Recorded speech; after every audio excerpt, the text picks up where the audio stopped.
Welcome back to Total Disclosure, everybody. I am Ty and I'm your host. Today, are you ready to peel back the layers of reality with me? The kind most people would rather not see. Our guest today is a man who's not only written about the shadows, he's walked through them. M.D. Selig, best-selling author, filmmaker, and the creative face behind Hush, a psychological thriller that dives deep into the alien manipulation, government deceit, and the invisible machinery that shapes our world. Hush isn't just fiction, it's a mirror, one that reflects the paranoia, the secrecy, and control mechanisms that many believe aren't just the stuff of fiction, but the backbone of our modern world. From covert experiments and historical cover ups to the possibility that we may be the subjects of a grand ongoing deception. Today, we're going to ask, where does the fiction end? Where does reality start? And where is the truth? I'm Ty Roberts again, and you're about to enter the story behind the story. Let's welcome M.D. Selig.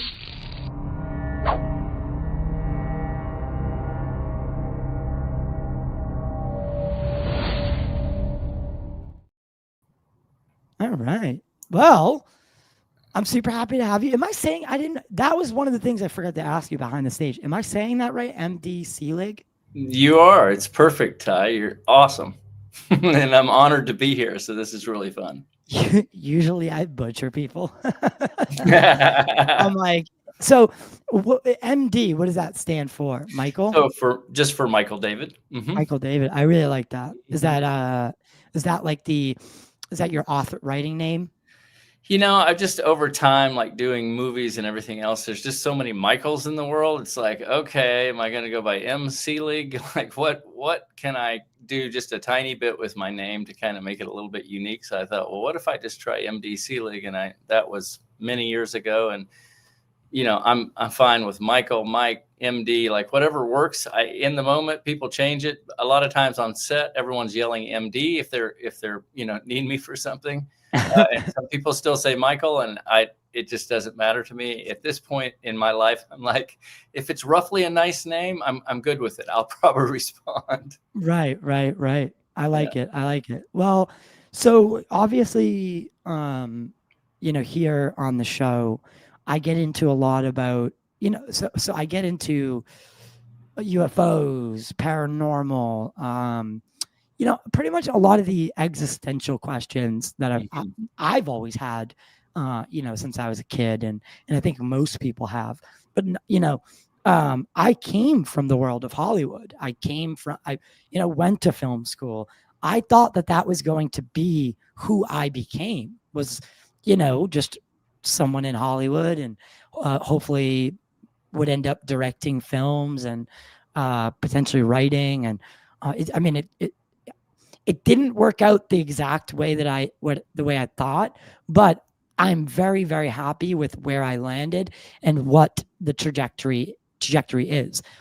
So what, with that being said, can you give us a little bit about who you are before we get into specifically Hush and what, what the themes are and what the story means? Sure, you bet. So I'll give you kind of the Reader's Digest version. I came out of the University of Arkansas with a history degree, and then I went right into flight training for the Marines, which means I go through Navy flight training. All Marines go through Navy flight training. So I went to Pensacola, Florida, and did the kind of, the very first Top Gun where you see Tom Cruise going through the training and stuff. So I got to do all that fun stuff, and then I was selected for jets. And then at that point, I went to Beeville, Texas, of all places. I think it's now a state prison, but it's basically just imagine flat land forever, so that if we crash, we don't kill anybody. We might hit a cow or something, but it's just it's endless fields everywhere around the base, and that's where you go through your training to fly, to go out to the carrier, because Navy flight training is all about, if you're a jet pilot, that is, you have to be able to land on the carrier or you're going to be taken out of flight training.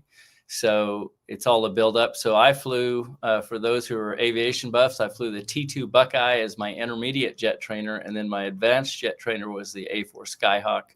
which is what the Blue Angels used to fly just before the the two-seat F-18s. Wow. Then I departed there, and yeah, some really great experiences, fun experiences.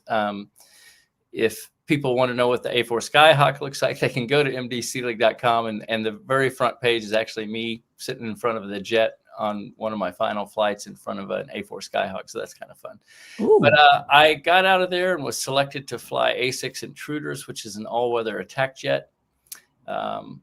I went with my Squadron to Desert Storm in 1991 and flew combat missions for 43 days. That was the entire war. And for those who don't remember Operation Desert Storm, it's the first time we went into Iraq. It was roughly 2,000 sorties per 24 hours. So imagine B-52s, all kinds of attack jets, fighters, every kind of ground, I shouldn't say ground, more ground-oriented like Apache helicopter, every kind of airship, 2,000 sorties per 24 hours for 43 days. So that was a wild experience to be in combat. And the other thing I'll say about that is I was also, at that time, your billets within your squadron change over time. But at that point in time, I was the intelligence officer for my squadron. And I was reading top secret briefs as the war is occurring. So I'm flying missions, reading what top secret materials are coming into our squadron, which is from all over the world. Some are directed right for our squadron to learn certain things and to, they disseminate information. But a lot of it is just general top secret materials that are coming through, going to other squadrons. So I'm reading those, and then after each flight or after each mission in combat, I'm then going to the mess hall on the base, which was on the southern tip of Bahrain. And it's a huge base full of NATO, every kind of NATO jet is there, and not just jets, but a massive base. Let's put it that way. An expeditionary airfield in 1991. It was aircraft from all over. And so I'm going into the mess hall, which is just imagine a huge Costco size warehouse type thing. Right. And it's just got one gigantic CNN TV right on the front, so we're all watching CNN, and I'm just going, wow, this is the third element that I'm experiencing here, because I'm flying combat missions and I know what I'm attacking. I'm watching CNN and they're saying, well, this is kind of going on here, but that wasn't what I was experiencing so much. And then I'm reading the top secret stuff, and I'm just getting a sense like, wow, this is all three completely different. Now, you and I'm sure we'll circle back to that.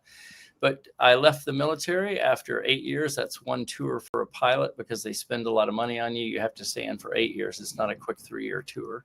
No. So I got out. I went right into LA, where I went into film and television. I've been writing screenplays forever. So I'm a storyteller at heart. That's my most favorite thing, is story. And had a show on Netflix and Showtime called Southern Justice. I have a current sci-fi pilot on Amazon Prime called The Gunrunner Billy Kane. And that's kind of how I came to writing the book, is I just thought, as I started to get more behind the alien curtain, I realized, wow, there's a lot for me to hear to delve into. So 3 years later, you're now seeing Hush. And I love that name. Now, for me, it invokes like, I'm not sure if you're familiar with the Batman story Hush, but for me it invokes this like this feeling, and that's why when I read what I could in lead up to this, I was pretty enthralled with how immersive the storytelling began, or how it hooked me right from the beginning. And I think what comes across, at least from what I was able to read, is your heart comes through the words, and I felt everything. So again, you said you were always a storyteller. Did the military inform your writing, or did it supplement? Did you ever see anything while you were in the air, while you were in combat missions? Did anything ever pop out at you and lead you down this path, or was it just something that you came across?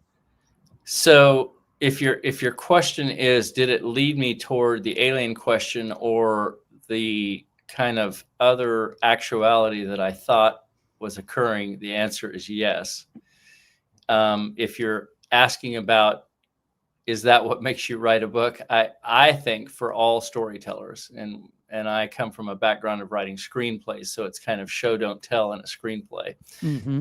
But in any story, my opinion, if you want to be, if you're really committed to your writing, is everything that you do in your life. If you learn to fly, or if you learn to juggle, or whatever, that's going to inform your writing. And for me, I'm an intense, hardcore researcher, because I have to. It doesn't matter whether I'm writing a love story or a story about aliens, or in this case, Hush is about your covert history from about the 40s forward. So it's all of the events like Roswell that I never really believed happened, but I started getting into them. And then I started to realize, oh my goodness, I've been hoodwinked. I have been deceived for my entire lifetime. So as that kind of, I call it the 5 stages of grief, as you're going through it, right? Because you realize, wow, this stings. Why am I mad? Oh, I'm mad because I've been deceived. Well, and then you go through the acknowledgement, and then you go through. I mean, it's just literally the 5 stages of grief. And anybody who's, I think, like you, Tyler, anybody who has come to an aha moment where you're like, dang, I just never believed until now about that particular thing. You kind of go through it. You just are like, how could I have not, how could I have not known? Yeah. And some people, like some people like me, we have an experience that shatters that reality in an instant, right? So for any experiencer out there, and for people who haven't seen a UFO or something paranormal, like in their actual daily life, and they're and you're operating on, the stories that have been told, the lore and the history. I give a lot of respect to people like that who haven't seen something and are operating on this, like this, I know, because so many people that I consider trustworthy are saying that there's something. It's very easy for me, having seen what I've seen, to believe there's something out there, because it was right above me. It was pretty hard to miss. Please do tell, because I love the Reader's Digest version. There's so many hosts that I speak with that I can't, I can't know everybody's past. So give me, if you don't mind, just a quick Reader's Digest version of your a big thing that really made an adjustment for you in your life. All right. So this is so to preface this story, I really do want to talk about you, of course. Sure. But I think it really does inform. I do come from a military family. I grew up in the 9/11 era, right? I'm 32. Sure. I grew up right next to a Hanscom Air Force Base, and so I knew what flew and what didn't fly. I was very familiar with aviation. It was something I was very interested in as well.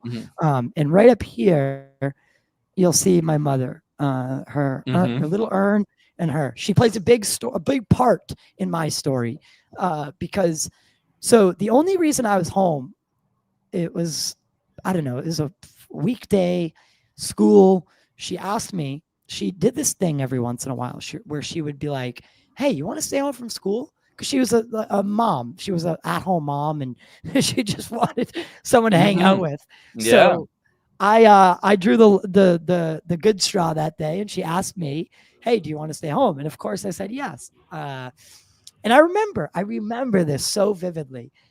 I remember watching Regis and Kelly. Regis and Kelly was on every single day at 9 a.m. Eastern. It's awesome. It's like a moment in your life where Regis and Kelly suddenly has meaning. Yes, absolutely. That's why I was so offended when Michael Strahan became the co-host. No, I'm just kidding. I'm just kidding. But so she asked me to stay home, and this is before all this stuff, the technology, So we had this thing. I ended up, I got bored. So I was outside. I was waiting for the kids to get home from school. there was nobody around to hang out with, to play with. So I had a tennis ball, and we had a very steep roof. So very inclined. So I would throw a tennis ball up to the top and let it roll, hit the gutter, and it would pop off the gutter.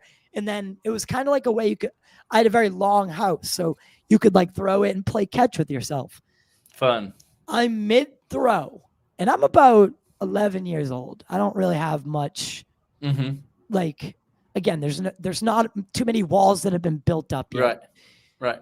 Mid throw, I'm looking up because I'm throwing, so I'm looking. My aim is up, and mid throw, out of nowhere, silently, this gunmetal gray, and I am colorblind, so it was either gunmetal gray or it was a very dark color that had a metallic-y, matte feel to it. Right. Treetop level, oscillating, but also moving forward at a snail's pace. So wow. It came from behind me, and I'm looking up at it now, right?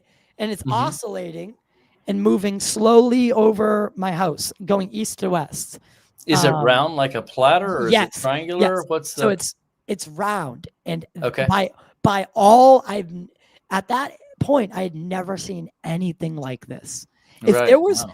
If there was words on this thing, I would have been able to make them out. That's how close you were that it was. Close. Yes. That's awesome. No sound, no anything.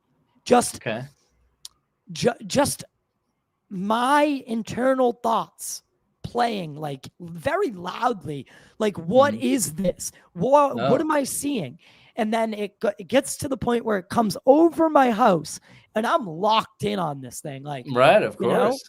And I chase it. I run. My house is long, and my yard was long as well. So I had to run around.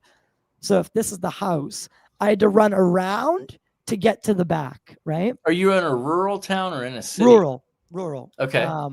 Billerica, Massachusetts, for anyone who wants to know. Okay. Suburb of Boston, about 35 minutes away from Boston. And but very, very rural. Like, very rural in its nature. Okay, cool. So this thing is making no noise. I chase it behind the house, and by the time I get to the backyard, it's gone.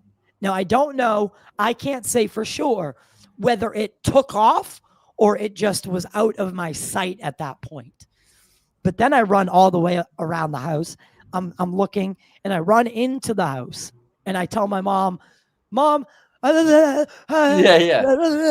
And she's like, so instead of telling me I saw a balloon or I didn't see anything at all, she didn't force a worldview on me. She said, son, you saw a UFO. And I was like, what the fuck is a UFO? What is that? And she brought me to the library, and I remember being handed Whitley Strieber's Communion.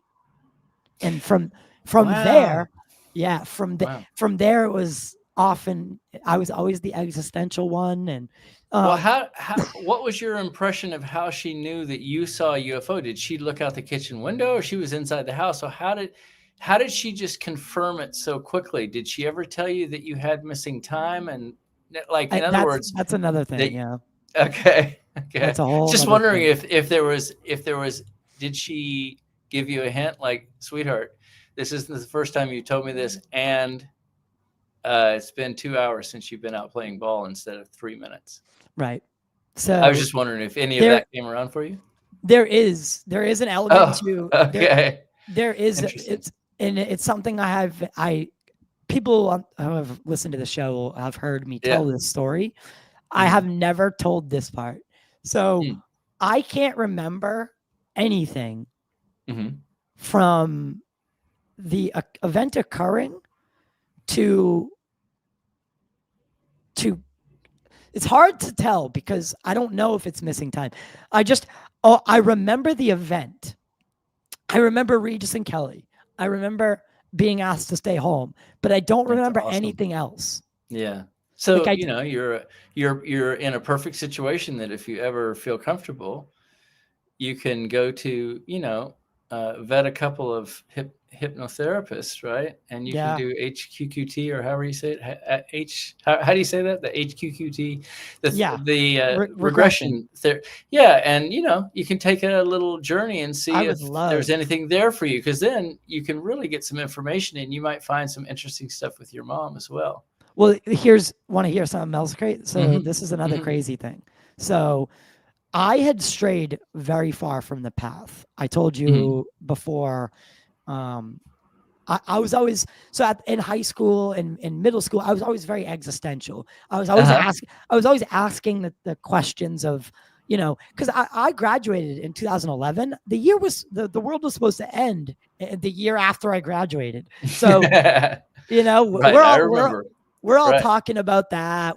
Sure. I had two friends, Jesse and Eric, that really they uh, they really introduced me to a lot of like the more interesting stuff, like the real stuff, like the Hmm. actual Mayan long Hmm. form calendar, long Cool. count calendar, Yeah. and they put pieces together for me.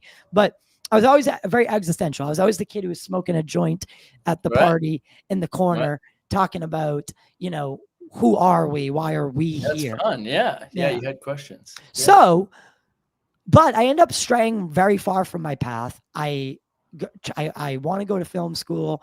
I get really heavy into drinking. Hmm. I end up working at a place with people that I hate. I hate everything I'm doing. Mm. And then 2020 rolls around, and my mom's diagnosed with breast cancer, and Wow. I'm now forced to come home. I'm Hmm. forced. I Hmm. and the world was on pause. And I don't want Right. to make this all about me, but Right. um, but I think it does inform why I do this, because I'm in the room. I'm fast forwarding a little bit, but so 2020 she's diagnosed with breast cancer. By 2021 she's dead. Her Okay. death date. Well, I'm sorry to hear that. I know that was tough. Yeah, thank you. Yeah. It's her death date is 4/3/2/1, and Wow. I only say that because it was almost like her last way of pushing me back on the path that I needed to be on. Hmm. um because I was in the room when she passed away, Hmm. and I'll skip a little bit of the story because I think I've told it a million times here. I saw an orb in the room, and I saw it leave the room. And then when I looked back, my Wow. mom was gone. When someone's alive, when Yeah. someone's soul is with them. Yeah. Sure. And I look up, I see this thing cross my field of vision. And by the time I look back at her, she's no longer there. And that moment, total disclosure, is born. And Right. I Yeah. haven't stopped since. So it was almost That's like so her cool. last way of like saying, what you found podcasting, you love it, you're sober, you've been sober, you're happy, you're just not Yeah. doing exactly the right thing. Here's a push. That's so Right? cool. And the reality is, she's still here with you. I mean, we're just energy. We're love before we come into this little avatar. We have our little passage here in the avatar. The avatar dies, but we don't. I So love she's still in your room. She's everything with you. She was the orb, but she's also, you guys can't see that. in my opinion, Stephen Bass is those calling. yeah, those moments are just so critical for your life to realize, like, you know, I needed to step up, and she was calling me on the carpet to say, "Hey, you're the one. You have all this juice, and you have everything you need to do this and really help, you know, Sophia, or some people call it Gaia, evolve, Ooh. and your voice needs to be out there." So that's a pretty cool experience, I think. And now you can have some fun doing some regression therapy and see if you can certainly speak to her. I know that for sure, because I have. she's available Yeah. to you at all time. Yeah. And then also in the regression therapy, you may find, like, holy cow, I wasn't just running around the house. I was on a ship. You may find wild that you may not, but a lot of times my Something experience from happened. all the thousands of accounts that it feels like that are out there, you just, there may be something there for you. So that'd be kind of fun if you ever decide to do that. Well, yeah, and my mom was awesome. She Mhm. and for anyone who's a fan of like little if every shot that I've ever every camera shot, she'll always be in it somewhere, right? Mhm. So this is a little Easter egg. I don't think I've ever actually said it, but every shot that the podcast has ever had, she's in it. So she's in it somewhere, and she might be Yeah. hidden So like cool. that, or Sure. she might be. Do I have another angle? Oh no, that Mhm. angle doesn't show it. But she's up there. So for me, she is what, and she created the show. That's so fun. She sent me back down the path of So searching great. for truth, and that led Mhm. me to being in the right spot. As long as I chose to do the next right thing, I ended Mhm. up being in the right place at the right time Yeah. to allow for someone like Bob Salas, who was a nuclear launch controller at Mhm. Malmstrom for the Mhm. 1967 shutdown. I was able to get him in with Nancy Mace after the hearing in 2024, so he could finally, after 50 years, brief a sitting member of Congress. Yeah. I've been, you know, I could go once you start looking at synchronicity. I have a synchronicity journal because I have so many things happen to me that are like that I write them down now. And then when you look back, it's like it's telling you a story. It's like Yeah. overarching message. So that's why I am so immersed in this stuff, because I've seen it with my own eyes. I've felt Mhm. it with my heart, with Mhm. my every fiber of my being. Yeah, it's so great. So Yeah, I and I think know, that makes you the like perfect I that makes you know. the perfect And that's host. why I Yeah. say I'm really respectful of people who haven't seen things or Yeah. experienced it like I have, Mhm. because to operate on that kind of faith, I Yeah. mean, it's got to be hard. Yeah, I mean, I I've can't not had your type of experience. I've maybe it's certainly had me. I just I've can't hear you. well, you can't hear me right now? Check test. Are you not hearing me? Can you hear me? Tyler? Hello? I'm hearing me. Are you hearing me? You're hearing me. Tyler is suddenly not hearing me, and he's frozen.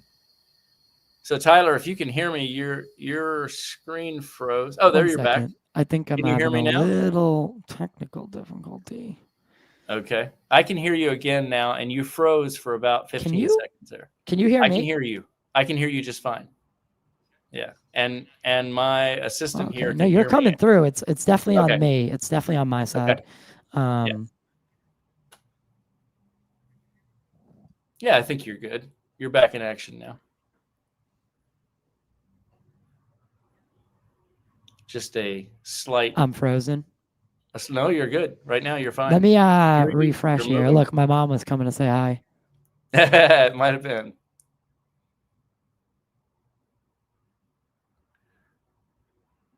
Yeah, on my side, everything's working. Your stream is working, so everything seems solid. You're back now. I can see you moving, so you're good. My mom came by and said, "Ha ha, ha. Here you She wanted to go." just have a little fun. Yeah. But so yeah, so when I say that, I've tremendous respect for people who are operating without a knowing. I have Mhm. tremendous respect for that. I really do. So with that being said, there's a lot more to it. Of course, we could go into it and really, like, you and I talk about it one day. But Sure. getting back to you, so from what you're saying, what the genesis of Hush, was it born out of just fascination with UFO lore and the government secrecy? No, it was more about I just had a sense that the strings were being pulled from above our government, from above our military. Even in 1991, from the top secret briefs that I was reading, I just thought there is an entire parallel actuality happening to what my squadron is doing and to what is being reported on the news. There's just something else happening. All I knew at the time is that I had a sense that I wasn't reading, or I just had a sense that there had to be something behind the curtain. And so that it kind of kicked off back then, but over the years, certainly just in writing stories and reading about, people having alien encounters and this, that, and the other, just like yours, over time, you just realize there's just too many events worldwide. And then you start getting the secret space program and all the folks who have come back where they've had their mind wipe technology glitching, and they're remembering being off world, and they're having the same stories, even though they didn't know each other in the secret space programs. They are saying, I was on the same planet as such and so, and I saw that ship as well, and I didn't fly on that ship, but I was on my own ship working for the reptilians, or I'm working for the Nazis. And you're just like, okay, wait a minute. These, like Tony Rodriguez of the world, and Rebecca Rose and Jean-Charles Moyen, and just the list goes on and on. Emery Smith on Gaia TV, David Adair. Once you are reading enough of it and watching it, you can't help but go, all right, I've been hoodwinked. There is clearly another reality happening, and I'm not privy to it. And then you get more upset, and you start doing more research, because humans don't like to be deceived, right? It's that thing that I believe that the aliens fear, is that we have our capabilities, our intent, that we're coming from love, which is an absolutely unstoppable force. And they know we're about to rise within what our capabilities are. And when we do, it's occurring now. They are no longer going to be able to exist in this energy. And I believe they're already, the cabal is already starting to fade. They're failing, and they're making one last stab to hold control. But I believe that our time is here. And if you're coming from your heart, you're sensing it. Sophia. So I call the Earth Sophia. A lot of people say Gaia. Sophia is just kind of an older name that I've come across so many times. I'm like, well, I'll just call her Sophia because I like that name. It happens to be English as well. Yeah. So it's just a time where we're kind of realizing, like, wow, something is occurring here at such a level that we're all kind of feeling it. Right. And I'm right there with you, man. Like I really am. I wanted to ask. So, you brought up something that's been really on my mind a lot lately. This fascination. Now you've probably heard the stories of, the George Adamskis, right? Sure. What's the guy? What was the other one? Billy Meyer, and this Nordic, blonde-haired, blue-eyed. It even shows up in like the Travis Walton story. Sure. It shows up in so many of these like quote unquote abductions, and it's got me thinking, why were the Nazis so obsessed with that archetype, the blonde hair, the blue eyes? Were they trying to emulate something? And is that why they wanted to eradicate the Earth of anything else aside from that? Maybe, so were they privy to something that we don't know? Like what? Because why? So this question wasn't written down, so I'm kind of winging it out of my head. But I'm getting it. Keep rolling. Why does? Because then we talk about guys like Jeffrey Epstein, and now Jeffrey Epstein, Ghislaine Maxwell, all of her boys that she had around, they were all Swedish, right? So they were all like blonde hair, blue eyes, and there's one of them that has gone on record and said that, when he would shower in the facility, he'd oftentimes he'd leave and come back, and the hair in the drain would be gone. Mm-hmm. And we've heard other stories about like the Epstein and what he was actually interested in. And I think what the UFO community is afraid to admit is the same people that are running the Epsteins and Diddy's and honeypots of the world to entrap the most powerful people, are also the same people that are holding this tech hostage from us, and Right. are essential. I think that's the big secret, right? Yeah. So, well, And that's certainly part of it for sure. I mean, that's obviously that's an element of control, because if they can blackmail people who are famous into kind of doing their bidding, then that certainly helps their control, right? absolutely, I if your question is about because you were starting to go like, what is your kind of assessment of the blonde-haired, blue-eyed yeah. Nazis? Is that like, So why did why do they you think they create were so those? fascinated with that? Why did they want? Why do you think that the Nazis were so obsessed with, you know, uh, uh, these magical relics, but also this blonde hair, blue eyed alpha species, or alpha Okay, race, if you will? so I think I'll answer that in kind of two directions. So one is, you mentioned, why are the Nazis so obsessed with relics? So let me start with that one, and then I'll go to the blonde hair, blue eyed thing. So my information tells me that in roughly 1938, the Nazis were kind of aware, like, oh my God, we're kicking this thing off, and there's no way we can win this.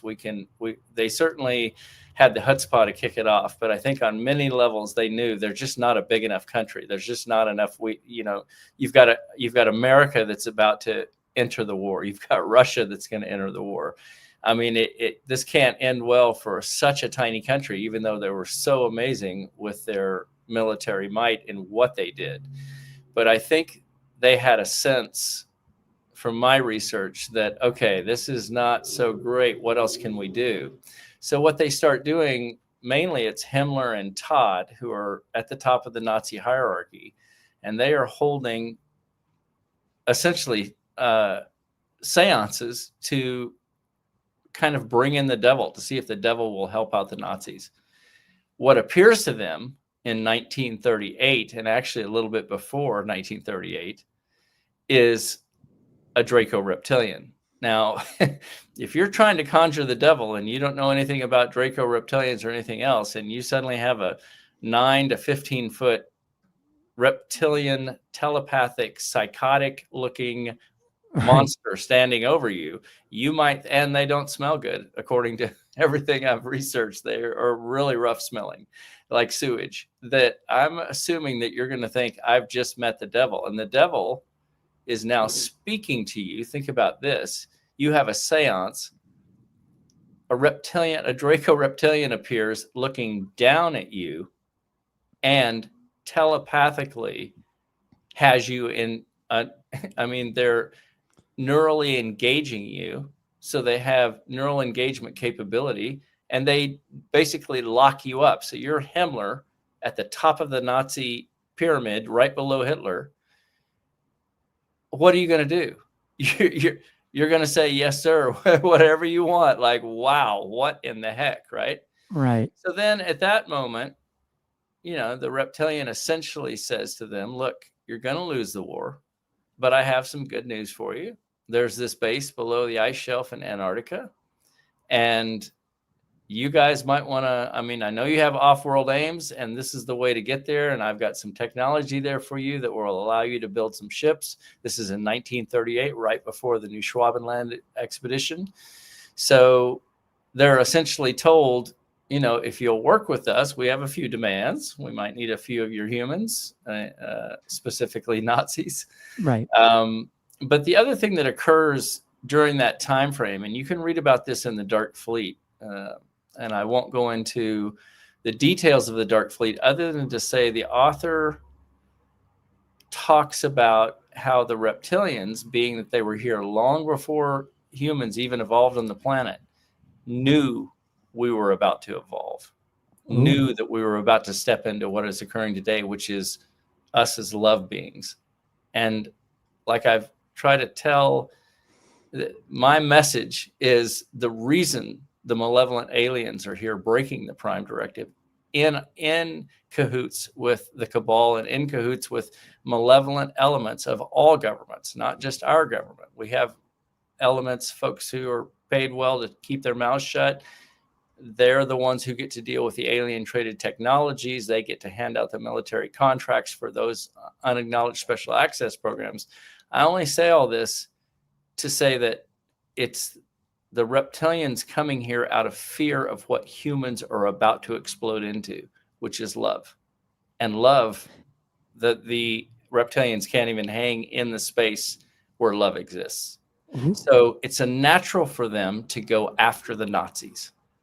And in the book, The Dark Fleet, you'll read about where he talks about most likely the reptilians are known as genetic masterminds as far as scientific, genetic alteration. Right. There is a sense that a very small group of the German population was genetically altered. Hence, you have the rise of the Nazis in about 1933 coming out of nowhere. This group that just comes out of nowhere, depraved mindsets, totally all about this new Aryan race. And so this kind of leads into the blonde question of blonde, blue-eyed. It's a visual for them to present to the populace to say, these are the chosen ones. You have to look like us and be like us. This is the race we're going to grow. But you also might know that most likely, kind of like we've got mainly great humans on the planet, in my opinion, and then we have factions like the Nazis. Right. And you think, how can a faction grow up to be so depraved that they would, murder 6 million people? Well, if you're genetically altered to not have any emotion towards people who are not serving you, then that's how you are. There, it's not a function of going, me as a human going, how can you be that way? How can you not? Exactly, Tyler. So, Right. so now you've got in 1938 a whole faction of 20-year-olds who have now grown up with genetic alteration, and they don't. Himmler and those guys are just known to walk through concentration camps, and even von Braun, who's creating the V1s, was a known torturer and murderer of his own crews that were building the V1s. I mean, Yeah. these are not human traits. No. These are it's like a small separate faction.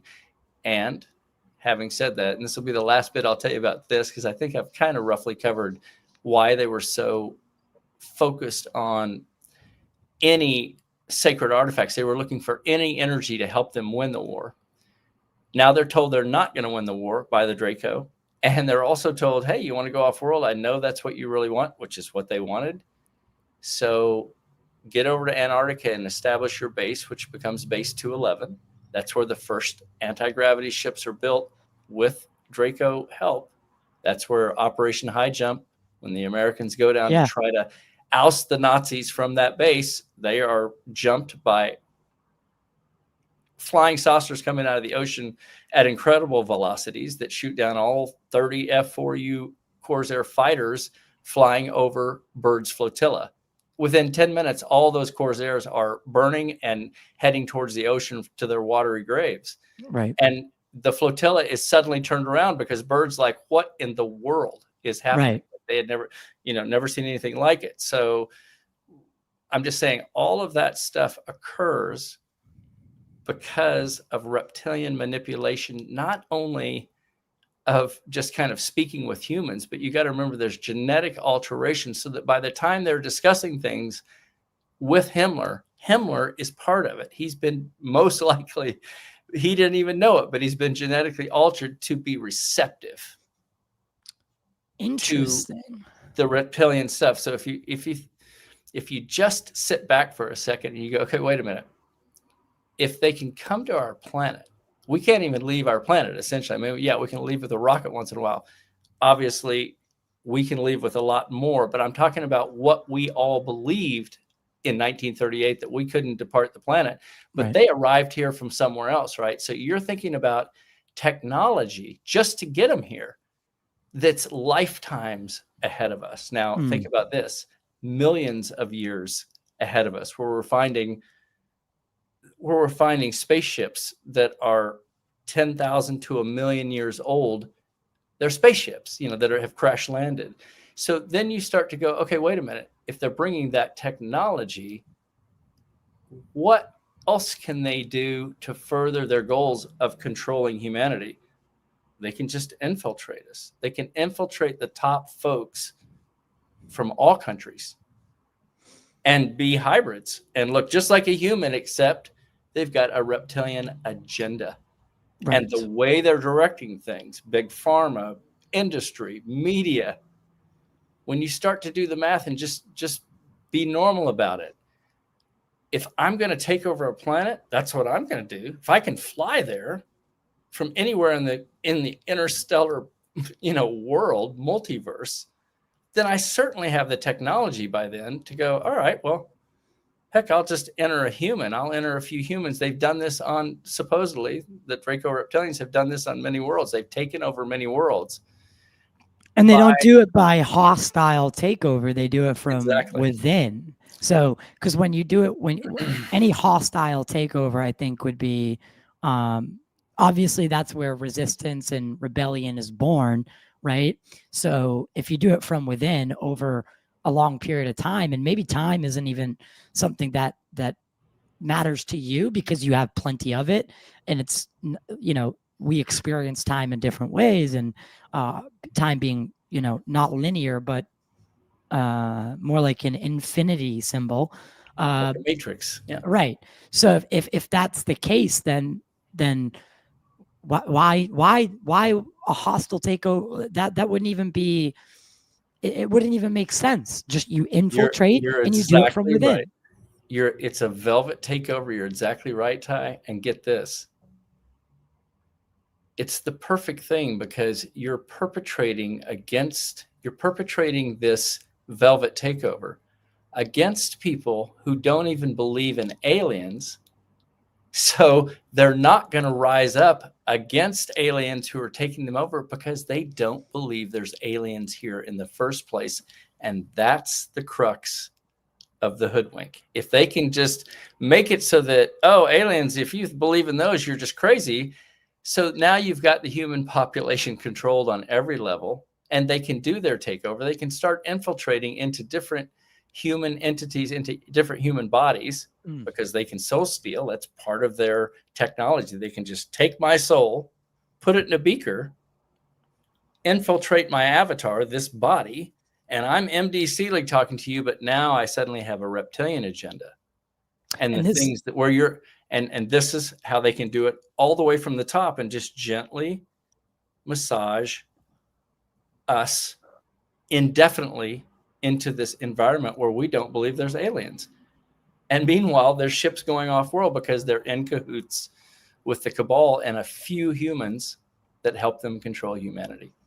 Do you think this is where like the stories of the past come in, where like angels and demons, demons, because, like a saying, for instance, is the greatest trick the devil ever pulled was convincing people he didn't exist, right? That sounds exactly like what we're talking about. Possession, taking your soul, inhabiting your avatar. That sounds like possession, right? It's you, but it's not you. So through time, again, and I bring up time for a reason, it's whether they're calling them gods, the Anunnaki, angels, demons, or aliens. Do you think that we might all be talking about the same thing just through different lenses? Yes, you're on it. Right. You're completely on it. You're completely on track. It's all the same thing. And just remember, almost all stories are based on something that someone's seen. So those ancient stories that are passed down, it doesn't matter if it's Bible, biblical, ancient text, generally someone has had an experience where they may have seen an alien back then that looks kind of reptilian. And if you look at the statues around the pyramids, the Great Pyramids, there's a lot of very reptilian looking mascots, if you want to, or gargoyles hanging out on all the corners. And you're like, where would someone have molded that clay or whatever it's molded of, that figurine? Where would they have gotten that idea from? Right. It makes sense, right? So aside from the, because when I had Danny Sheehan on here, he had talked to me about multiple different races. And again, this is, I kind of get back to the angels and demons thing. It seems that it's at least being portrayed that there's multiple species that have come to Earth. Some have our interest at heart, some don't, some are indifferent. And, obviously we need to be careful with indifference, because sometimes indifference can look like, malevolency, but it's not. So do you think that there are multiple races of quote unquote aliens here? Absolutely. They're completely among us. So I'll give you kind of an example. Just think of the Earth for a second. Right. Think of all the races, all the factions on our planet alone. There are trillions, think about this, of galaxies. There's a multiverse. There are trillions and trillions of races. But just remember, the benevolent ones that are here, that are watching this thing play out, they won't break the Prime Directive. Everyone, even aliens, have to sign contracts. The Draco, the Maitra, the Greys, all had to sign contracts which say you won't break the Prime Directive. But it's a 95-5 ratio. From everything that I understand about the multiverse, 95% benevolent races and 5% that are malevolent. And those 5% are not only more than happy to break the Prime Directive to further their aims of power and control of, especially of humans, because of what we're about to become. But you have to remember that they will do anything in their power to further their overall control in the multiverse. I mean, they are known as just planet conquering hordes. Now you got to remember about the Draco, and I want to be clear about this.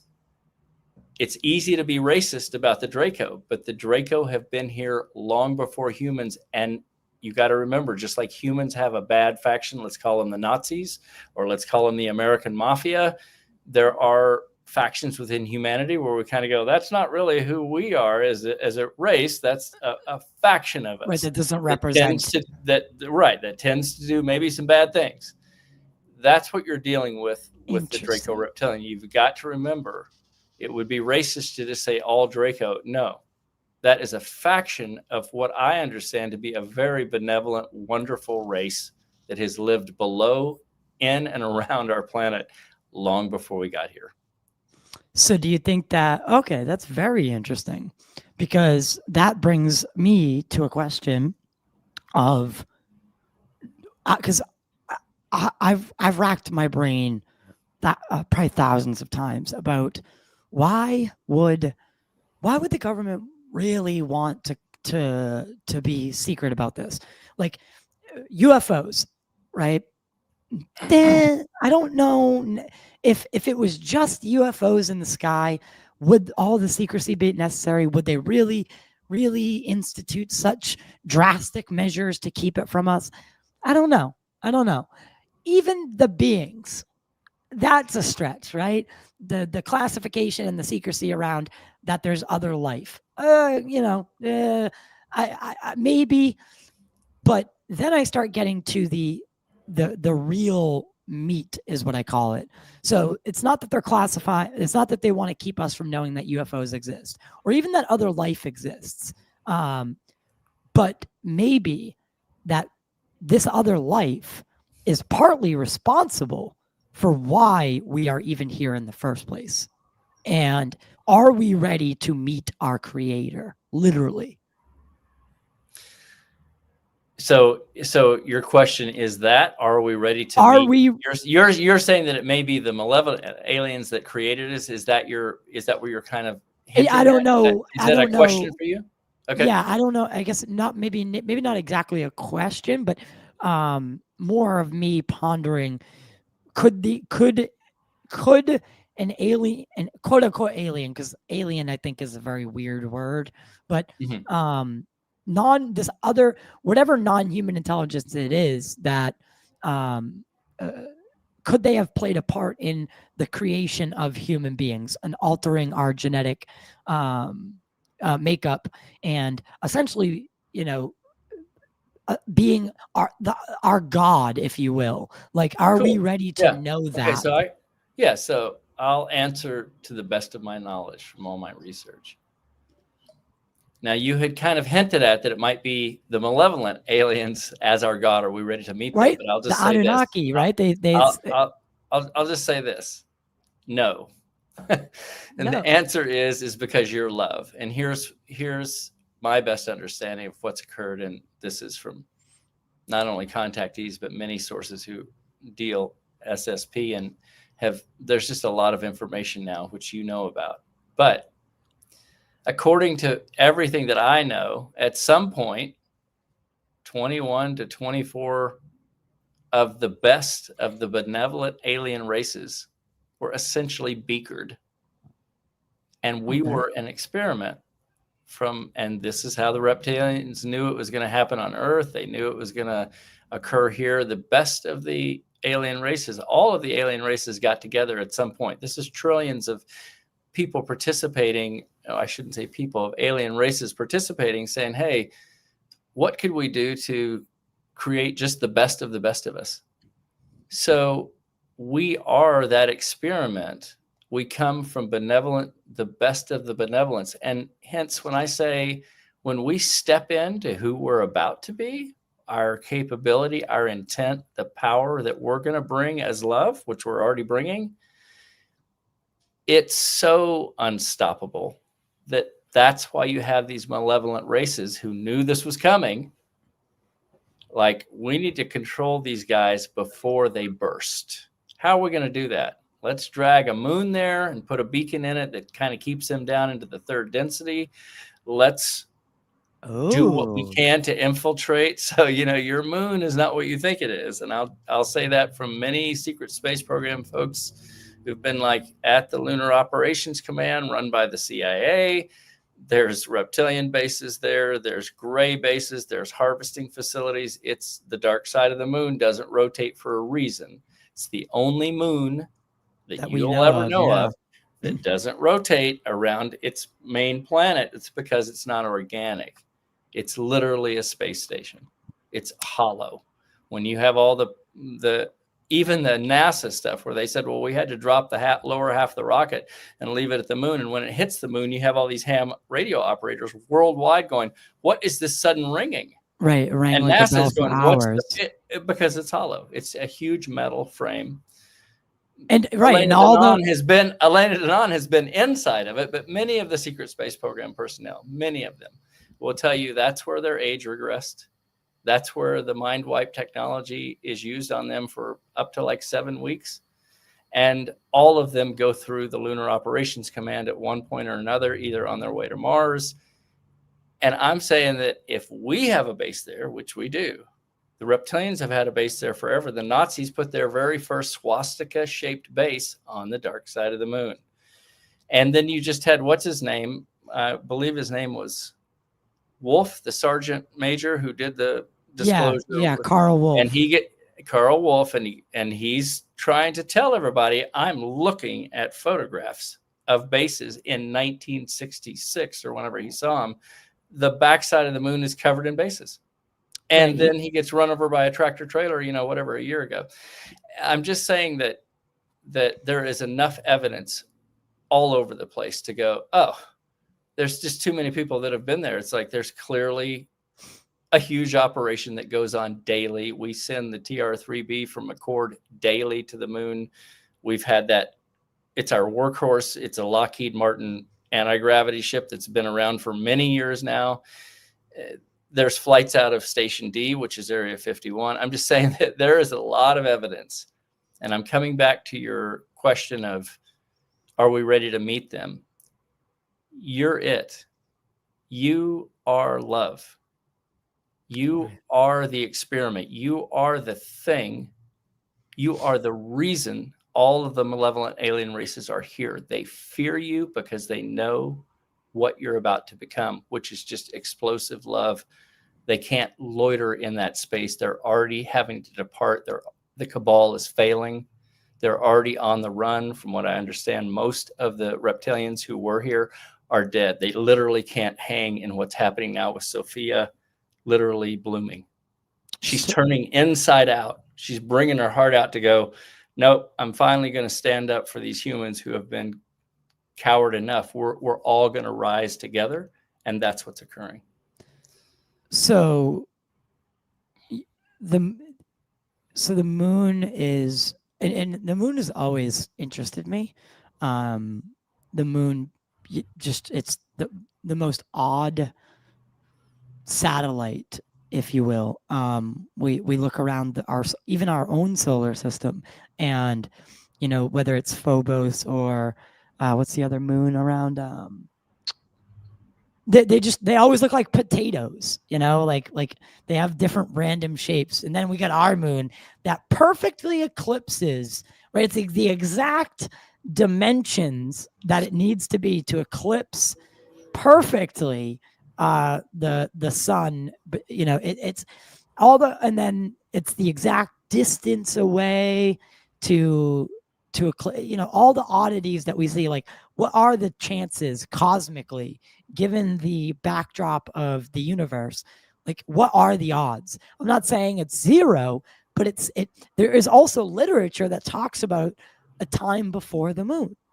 So what is that? So let me be clear. It is the biggest heartbreak for me and this is what I talk about, it stings for me when I realize the deception. The moon has always been my muse. It's always been the most wonderful thing. I've just always, like, disappear 3 days with the moon. Why not? It's so wonderful, right? Right. And then to have Elena Danaan go to the center of the moon where she's meeting with people inside the metal frame, right? And so many secret space people who have been on board the moon for really awful stuff that occurred to them, but have been at the Lunar Operations Command. Everything starts there. When you depart Earth, you go to the moon first, generally, before you go off-world to some other planet like Mars. The Nazis have their own base there. They take a lot of their slaves. Tony Rodriguez was there on the moon, I believe, before he went to Ceres. But my point is that once you get enough information about the moon, then you have to go through, again, the 5 stages of grief of, this beautiful orb that I still see each night, right? Right. Now I have to go, all right, it's my beautiful sun that's reflecting off a space station. It's okay. But the moon has nothing to do with organic. It's not real. It wasn't there it's real, but it wasn't there when the Earth arrived. When the Earth became a planet, right? There was no moon here. That was dragged here by the reptilians for a reason, and it's the same one that I just talked about. It is literally a frequency expander for technology that they have inside the moon that kind of attempted to keep us within the 3rd density. We're about to rise out of the 3rd density. It's where we see each other today. But you got to remember, Nordics work in the 7th. They can appear to you in the 3rd. Reptilians work in the lower 4th. They can appear to you in the 3rd. But we as humans, when we step into what we're going to be, my understanding is we will be able to go through any density we want up to like the 13th density, which those groups can't even work in because of love. We will be able to rise vibrationally to different densities where we're literally working intergalactically without an avatar, right? Right. And love seems to be, because love is unique. Love is, some say it can hinder, but I think love, because love can also lead to, I loved my mother, right? And now that she's gone and I had to watch her, that caused me a lot of pain, right? But love is the only thing that seems to transcend time and space and reality itself. I mean, my mom is no longer in this physical realm, but I still love her like the day that she, any day that she was around, right? I love her just as much, and if not more now, because I spend most of my time, when I think about her, missing her. Love is a very powerful thing, but but hate is too. And that's why, I feel like, when you have a bad day and you hit every red light, it's because you wake up on the wrong side of the bed. You slam your foot against the frame of the bed, and you start off with a negative mindset, and then you hit every red light, and then you're late to work. It's because and then they've proven this. I've also talked about this on the show probably many times ad nauseum. I always forget to look up what university did it, but this place, they froze water, and before they froze the water, they spoke to it, and anything that had like a good, loving connotation, the crystals would freeze in this very beautiful fashion. And when they would speak words like hate or anything that had a negative connotation, the crystals would freeze in, just erratic looking ways. And what they were trying to say, and I guess what the point of it all is that your thought, your intent, your words, they matter, literally affect the matter around you.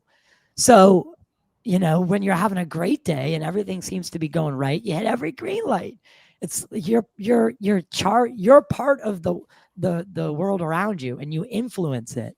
And that before 9/11, countless people had dreams about plane hitting at the towers or some sort of variation on that. Like, why is that? I think it's because we're in tune with our surroundings to a level that either is atrophied or we're rediscovering.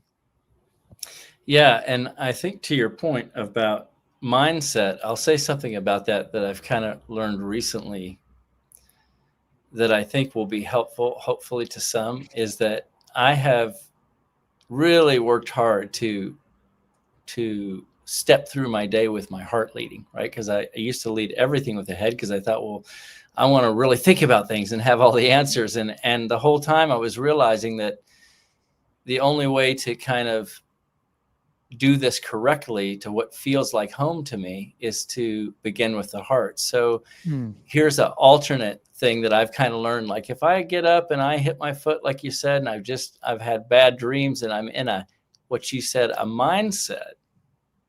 If you can then go, yeah, I'm in a mindset, I'm in ego, everything's not perfect, it's not going right, it's all red lights.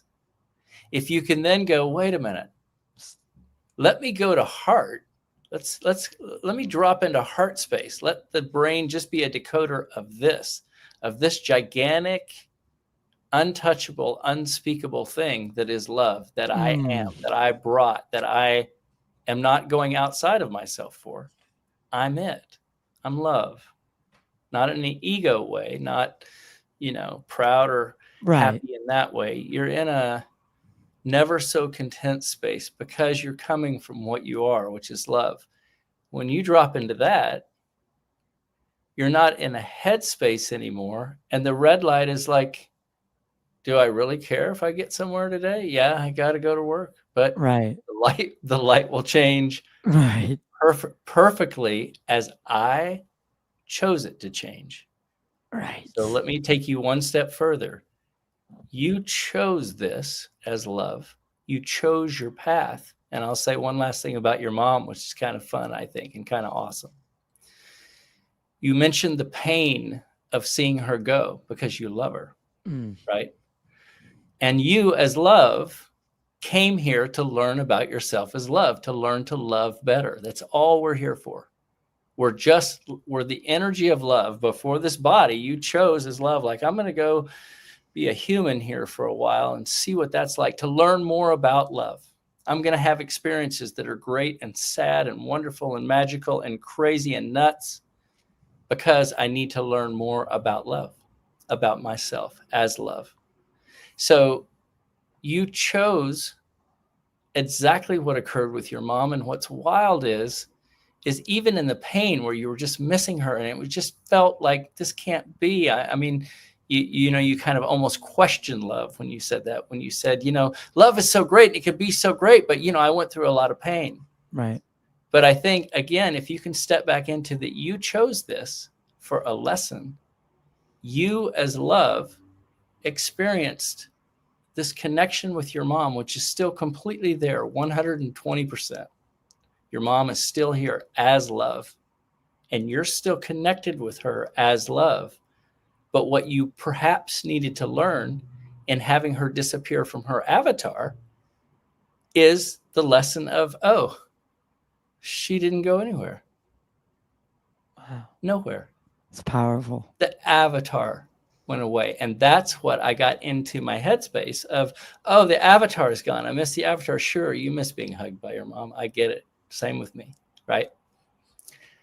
Wow. That's deep, man. Right. Wow.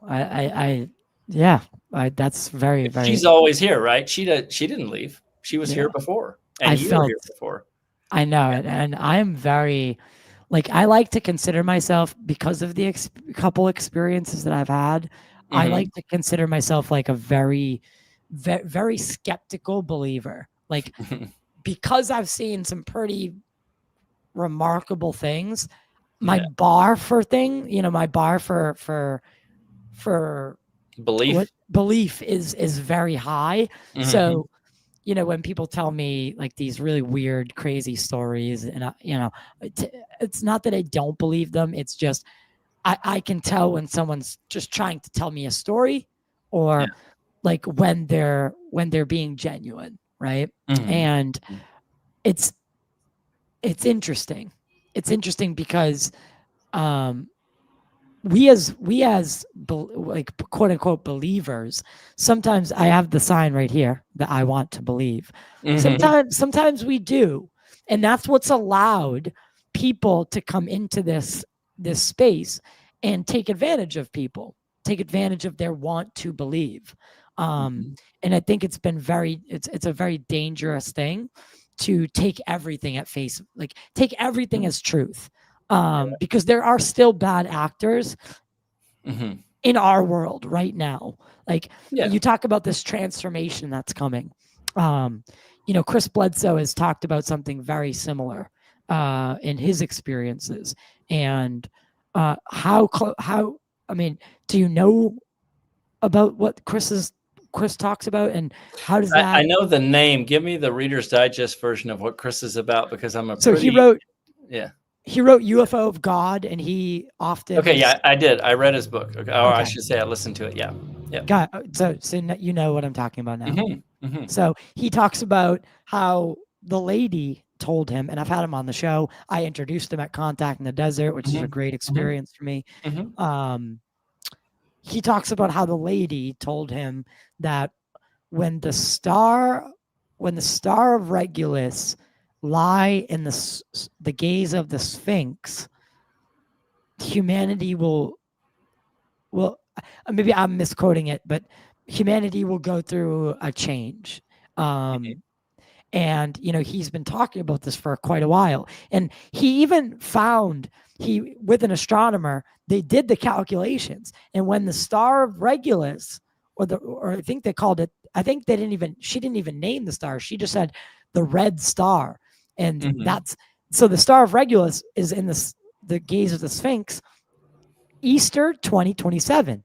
When did my mom die? The day before Easter 2021. What do me and Chris have in common? Crohn's. So I think I was meant to end up talking to him and communicating with him. I've always felt but he talks about, again, these angelic beings. He definitely puts a very religious overtone on his stories. And teach their own, right? But he sees orbs of light and says they're angels. Do I think they're angels? I don't know. Do I think they're non-human intelligence? Yeah. But by definition, an angel is a non-human intelligence. So what do you think of, because you're talking about a change that we're about to go through. Do you give any merit to these dates and predictions that people put out there? A lot of people have been talking about 2027.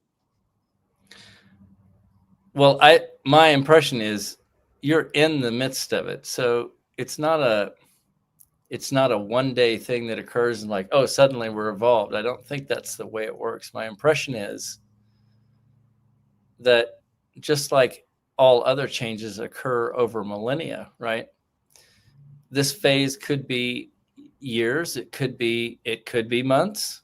I don't think it will be within a day, but I think what Right. occurs if you're trying to be in tune with your heart right now, my experience of kind of the folks I'm in touch with, is that it's occurring right now, and you can be aware of it. The more you drop into heart space, you will sense an evolution taking place. And the other thing that I would say about I sense it already. right, the other thing I would say about a realistic view of what's coming is, a lot of folks who are kind of new to this alien space, I'll just call it the alien space or the conspiracy space or whatever, that they realize, wow, I may have been hoodwinked, and there's a lot more out there than I was ever willing to admit, because I need to physically see it to believe it. A lot of those folks who have come into the space, and I think everybody's a part of that to some extent, there's this feeling of like, oh, when all the flying saucers land and the aliens come here, then, we're welcome into the galactic community, and we can just go with them and everything's going to be hunky-dory. I think it's really important to understand that you're it. Each one of us is it. So if alien ships come down today and they're offering to take you off world or to their benevolent world, this, that, and the other, think about it. Use your heart. Don't go into your head. Watch them. Vet them with your heart. I don't plan to go anywhere. If a bunch of ships land today and there's alien races all over the place, I might say, that's really cool. You've got that technology, and they might be beckoning me to come with them and say, we can show you things. We can show you the spirit world, or we can show you technologies you won't believe. I'm most likely not going to go anywhere. This orb is magical. And I'll tell you this is kind of the most important thing. All of the technology that the cabal has, all of the technology that's out in the current multiverse, everything you can think of, from Star Wars to Star Trek, Prime, everything, that's not only in actuality, it's far beyond that. The technologies that are available in the multiverse, the multidimensional beings that can move between realities, Right. all of it, Tyler, is available now. My point is, all of it pales in comparison to you as love. What a powerful sentiment. And you're right. You're so right about this orb being magical. Far too many people get so hung up on living their life a certain way so they can get into heaven or the afterlife, or this kingdom of God that they've fantasized, when they either lack the ability, or they just can't see that we've been given paradise already. Look around. Look around. This is paradise on the same planet that there are, harsh deserts and mountainous terrain. There's plains, and there's snow-capped mountains in the same area as a beautiful climate, or not climate, a beautiful temperate climate. In California, you can go skiing and swimming in the same day, right? And then, from Hawaii to just look around. This is paradise. The fact that we're here, that we exist, that conscious beings and life exists here, that is the paradise. And I think people have overlooked that, and they're so concerned with getting into this heaven that we really don't know if it exists truly. Like, that's a gamble, and I'm just not willing to gamble with that. I'm going to live exactly the way that I want to now, because that now is the only thing that I know I'm promised. Right. And remember, the things that you're mentioning about heaven or out there, once again, I'll point you back in the direction of your power. Your heaven is with you now. It is who you are, right? So you can keep looking out and going, well, maybe if I get to heaven, how about you're there? Yeah. How about you are there? Yeah. You are. Right. You And are let heaven. me throw something else about the physical planet that you're on. So there is many, and I'll just say you should get JP on your show. You've probably seen him on the Michael Sala show, Dr. Michael Sala show. He has been down within the earth. So let's think about this for a second. The earth is 260 billion cubic miles, not million. Billion cubic miles is what fills our planet. There's plenty of room for many gigantic civilizations, and they're there. They're down in the oceans. They're in cavities within the earth. We have ground penetrating radar. You can watch Emery Smith's interview on Gaia television where he's like, I'm working with guys and we're looking at a canyon that's thousands of miles long below the crust of the earth. And there's an aquifer and there's water. And JP is like, I'm visiting civilizations on these missions far below the oceans. There is traffic below our oceans. There's a reason we have an underwater National Reconnaissance Office, not because of submarines, because of anti-gravity traffic, not only American anti-gravity traffic, but tons of alien races that operate below our oceans. You just have to step back, read all the accounts of all the different people who have met with the ant people. JP is one of them. There are ample spaces within this planet that are filled with entities much more ancient than us. There are different dimensions that are happening. I'm just saying you have life from many various races all around you and in your midst. And remember, the benevolent ones are even in some of the avatars that you're considering are absolutely human, like perhaps your president, or perhaps the president of another country, or perhaps your big media moguls. So just realize, like, if they had the technology to come here, they certainly have the technology to infiltrate our society on any level they want, because they're trying to control what you are, which is this unstoppable force that's coming right now.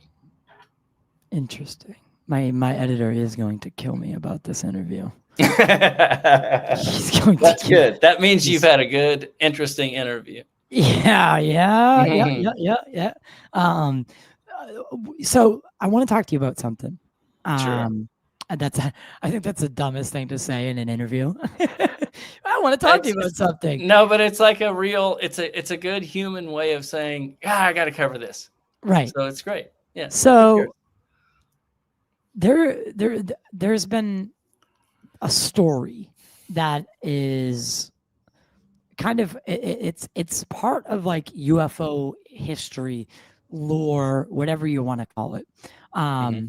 And so President Eisenhower goes to Palm Springs. Yeah, Edwards. Also called Muir Field. Sure, 1954. And allegedly, goes missing. Even the press is writing up how he died. And then he reappears. They call it a dental emergency. Do you think that there's validity to that story? And do you think that that he met with non-human intelligence? Yes, on all levels, and it'll be in volume 2 of Hush. It's being covered. I've been covering it for a long time. So can you give me a little? Sure. What do you want to know about it? So what really happened? Because a lot of people have a lot of variations on the story. Sure. What is So a 3-day event basically occurred on a weekend at the time. It was Murik Field, but it eventually is called Edwards, 1954.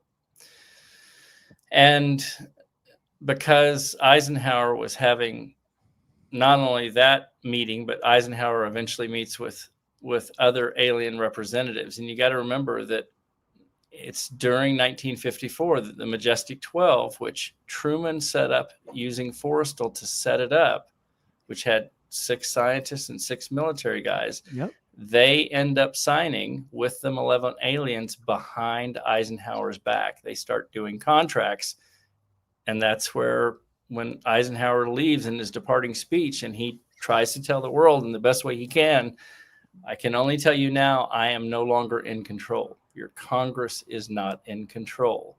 Right. It's now in the hands of the military industrial complex. But what he was really trying to say was, we are in contractual obligations with malevolent alien groups and all of those technologies that they're trading with us for things that I won't cover today, but it's basically humans. Those things that we're trading for are being reverse engineered at various facilities, including S4, which is run by the CIA and is top secret above even the president. That's why Eisenhower couldn't even go there. He's only up to top secret 17. Anyone who goes to Area 51 and all of these deep underground military facilities like Diego Garcia, that's top secret 18 and above. So only the cabal essentially hands out, through the National Reconnaissance Office, hands out classifications that's how they control all of the secret stuff that's being reverse engineered.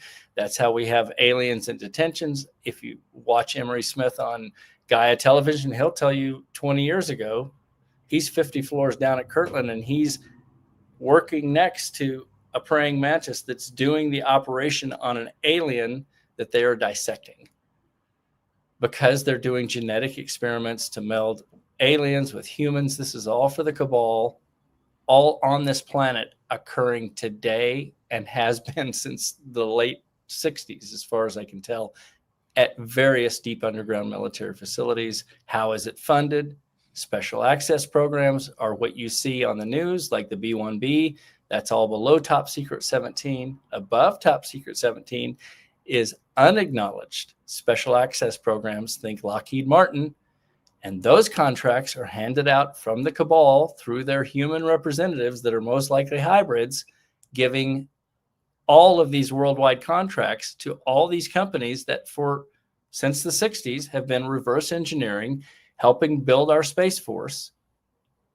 And all of this stuff that's going on is all above the level of your government. So if you're looking at your government, if you're looking at the American government or any government that you're a part of, Canadian, wherever you live, if you're looking for your government to give you disclosure, you're kind of aiming your eyes at the wrong entity.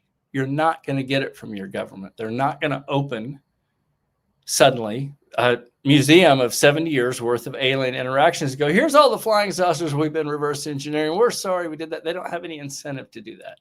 There's no incentive. They don't care about what humans think about their company. If McDonnell Douglas or if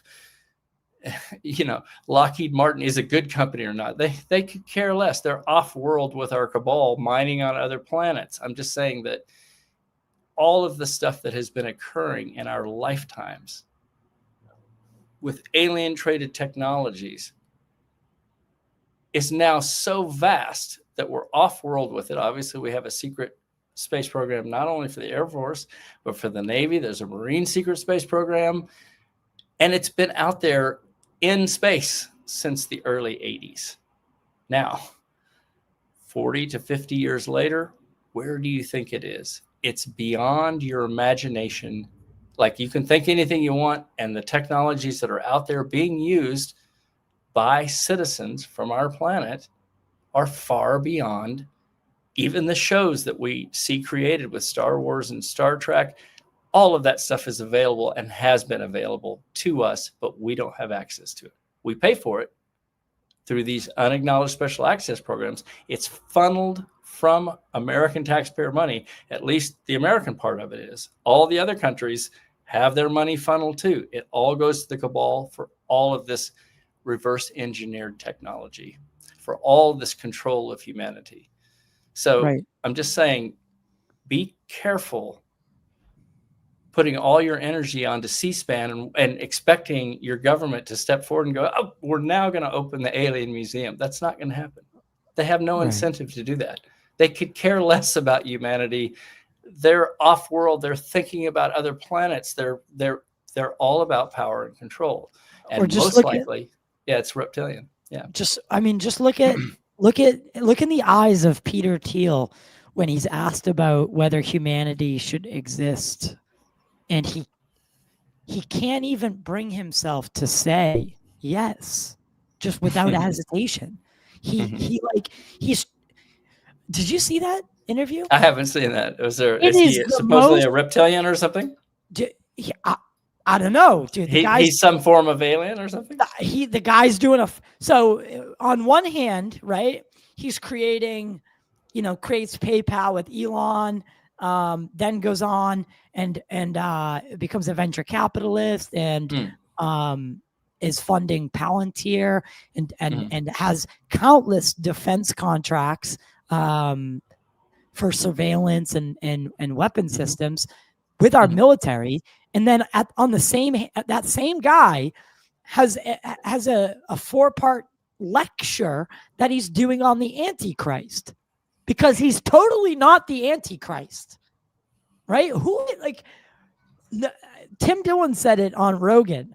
Like, why didn't anyone sit him down and say, how about no lectures on the Antichrist? Because it makes you look crazy.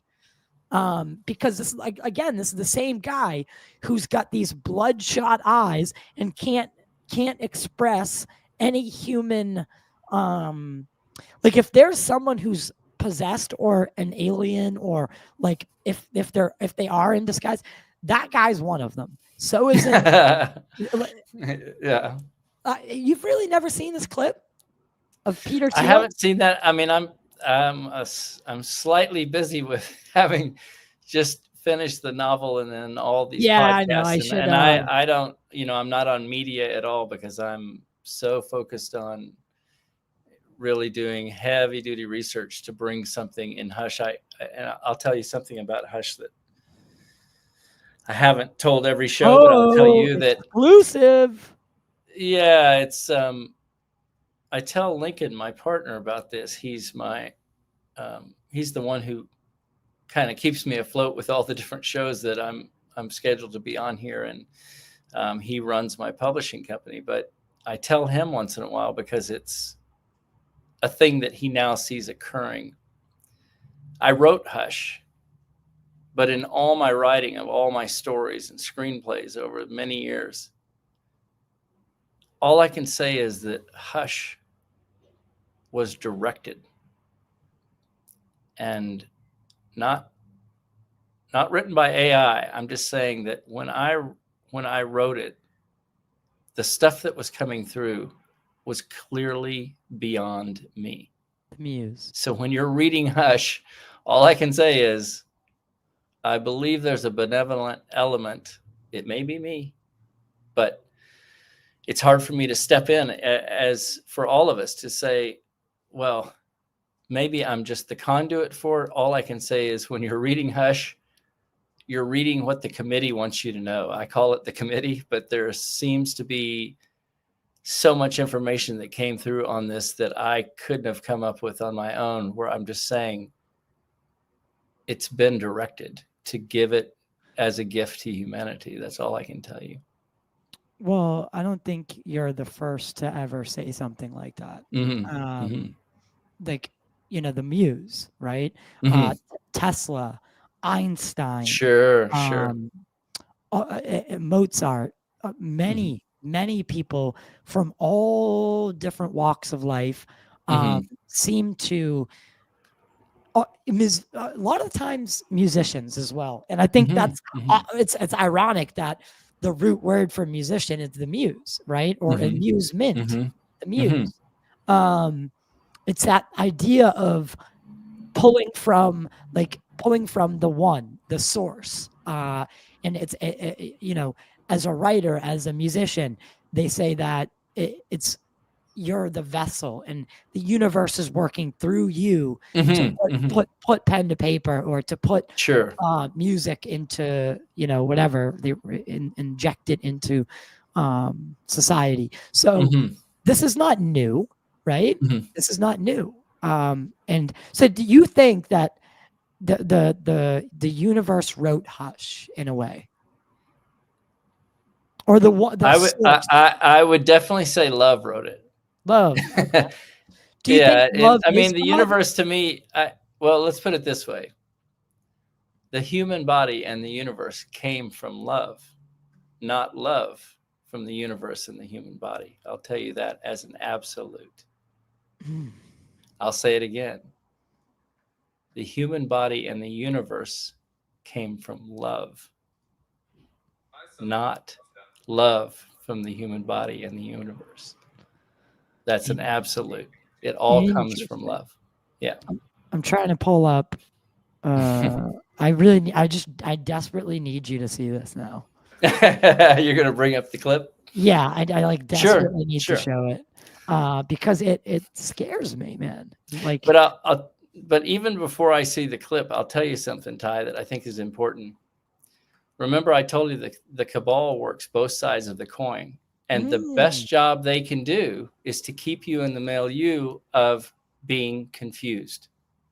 And so if you're biting on a clip like that, they've got you really good today. Just don't let them, just remember, to this moment, just remember, you know what's right. You'll know what's right, what's real, right? Start with your heart and go, do I even need to consider this clip? Does it matter if I can identify one person as a reptilian or not? Probably not.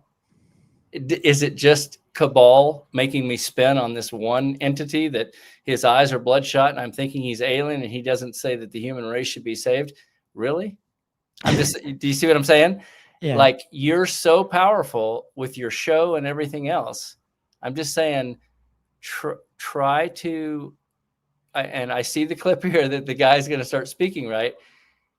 I'm just saying that to me, no matter what occurs with this guy speaking, I can already tell you that it is part. That's not Peter. It's part of the hoodwink. I'm just saying, be aware that when you get spun off on any given thing like flat Earth or anything else, that's exactly what the cabal wants you to do, is not focus on what's real coming at you, right? You know, it's funny when you brought up Inner Earth. The podcast right before you was with John Dover, the paranormal ranger from. So he's part of the Navajo, and so the Navajo tribal police, the Navajo tribe, essentially created a division that would investigate the paranormal, along with other duties, of course. But and he told me this story last week about how their origin story, the Navajo creation myth, was them coming through like these dimensionalities, and it gave me this idea, because the way he kept saying it was like they kept being brought up through different worlds, but could those worlds have been actually dimensionalities like you're talking about, these dimensions? And he said it would always feel like the sky would open up above them and they'd be in this next world. And it sounds like it doesn't sound like you're coming through dimensions. It sounds like you're coming through the earth into the final world where we're at the surface. So when you were saying that, I was like, oh, that sounds really familiar. And then I was like, where did that came from? That. So yeah. That was really on tangent, but so just take a look at this. Okay. And by the way, this guy, Peter Thiel, is also financing certain UFO content creators. Okay. Just wanted to let you know. Endure, right? You're hesitating. Yeah, well, yes? I don't know. Let me run that back a little. I think we missed it. I would He can't answer a very, very simple question. Mm-hmm. You would prefer the human race to endure, right? You're hesitating. Yeah, well, Yes? I don't know. I would. He looks I would. demonic. This is a long hesitation. This is a long hesitation. There's so many questions implicit Should in the this. human race survive? What? Yeah. What? Like, what? He can't. The only answer is yes. No hesitation. Right? But and that's the guy that's doing a 4-part series in Silicon Valley about the Antichrist. And he's also running Palantir, which is arguably, an evil company of so just what when you talk about like infiltration at the top level, that's what I think about. Okay. That's who I mean, to. I think that, again, I'll just say, like,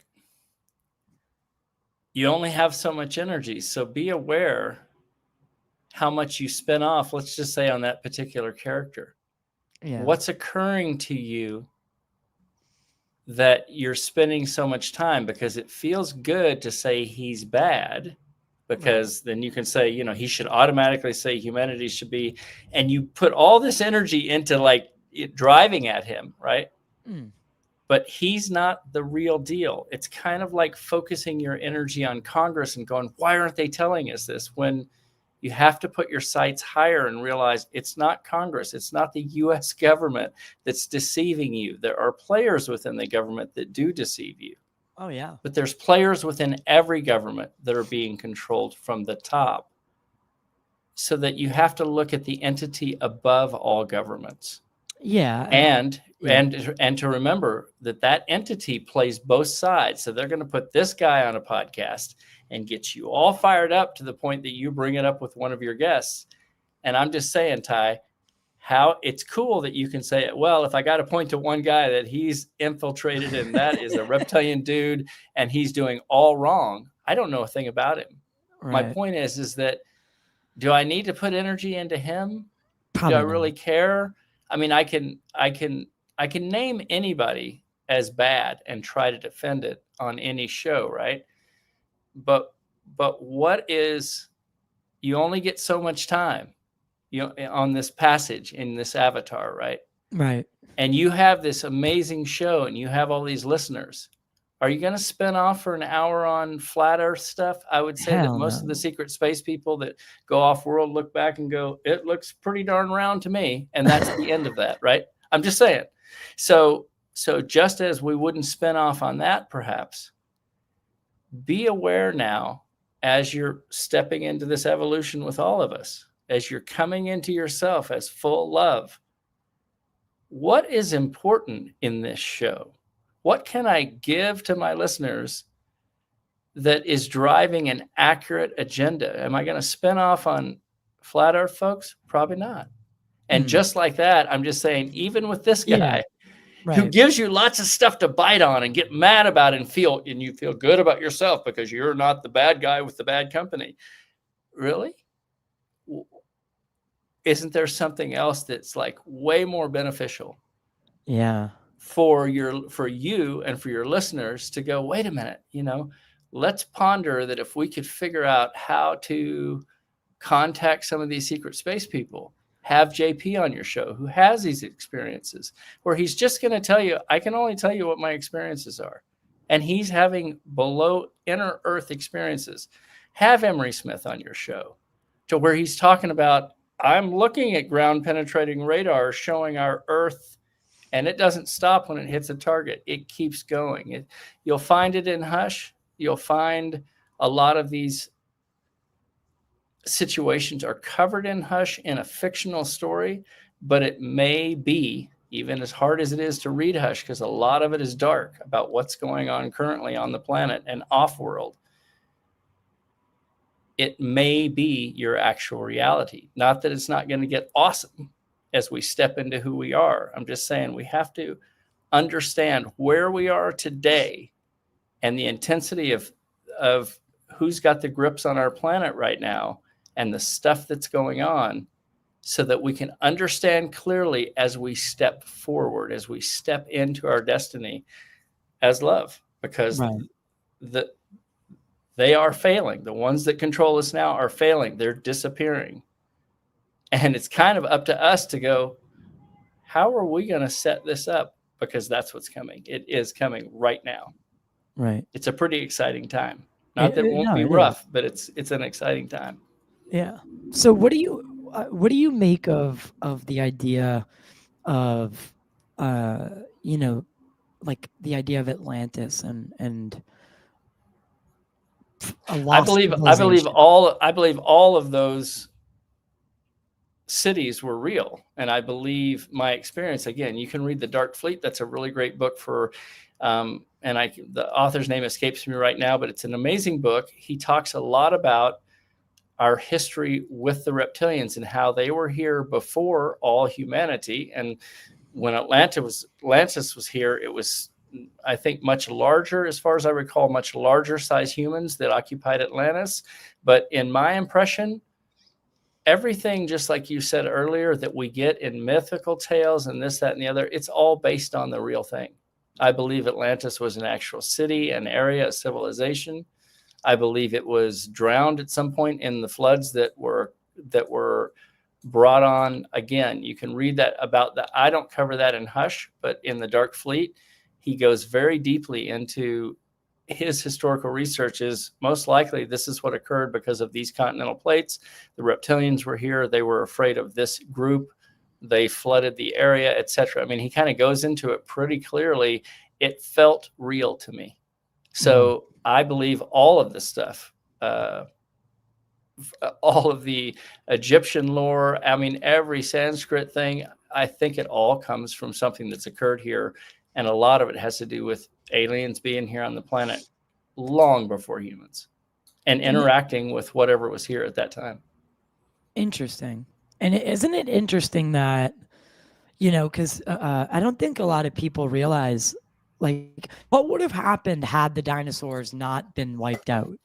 Like, because we would not have been able to survive on a planet that had dinosaurs. Like, we could not cohabitate with dinosaurs. We would not have survived and became the dominant species. So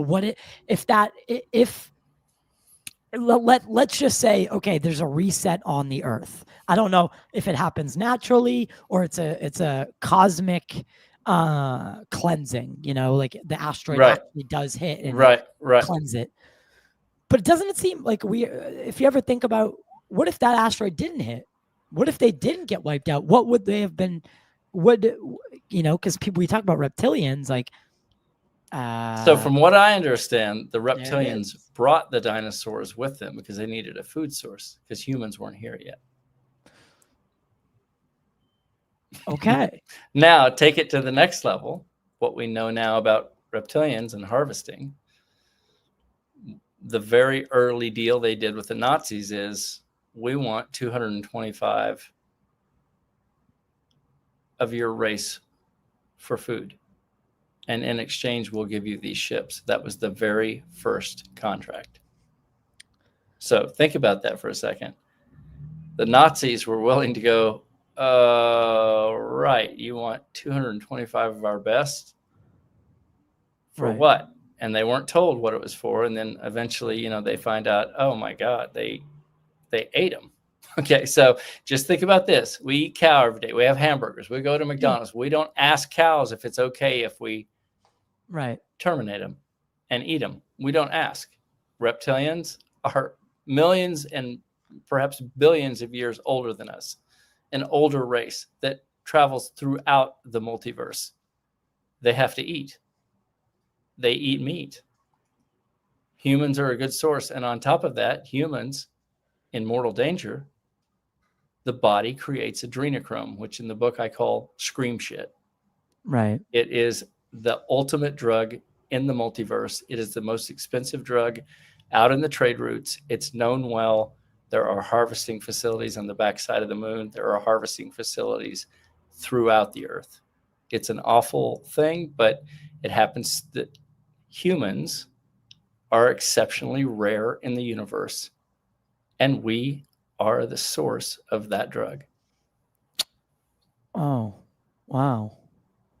I've never.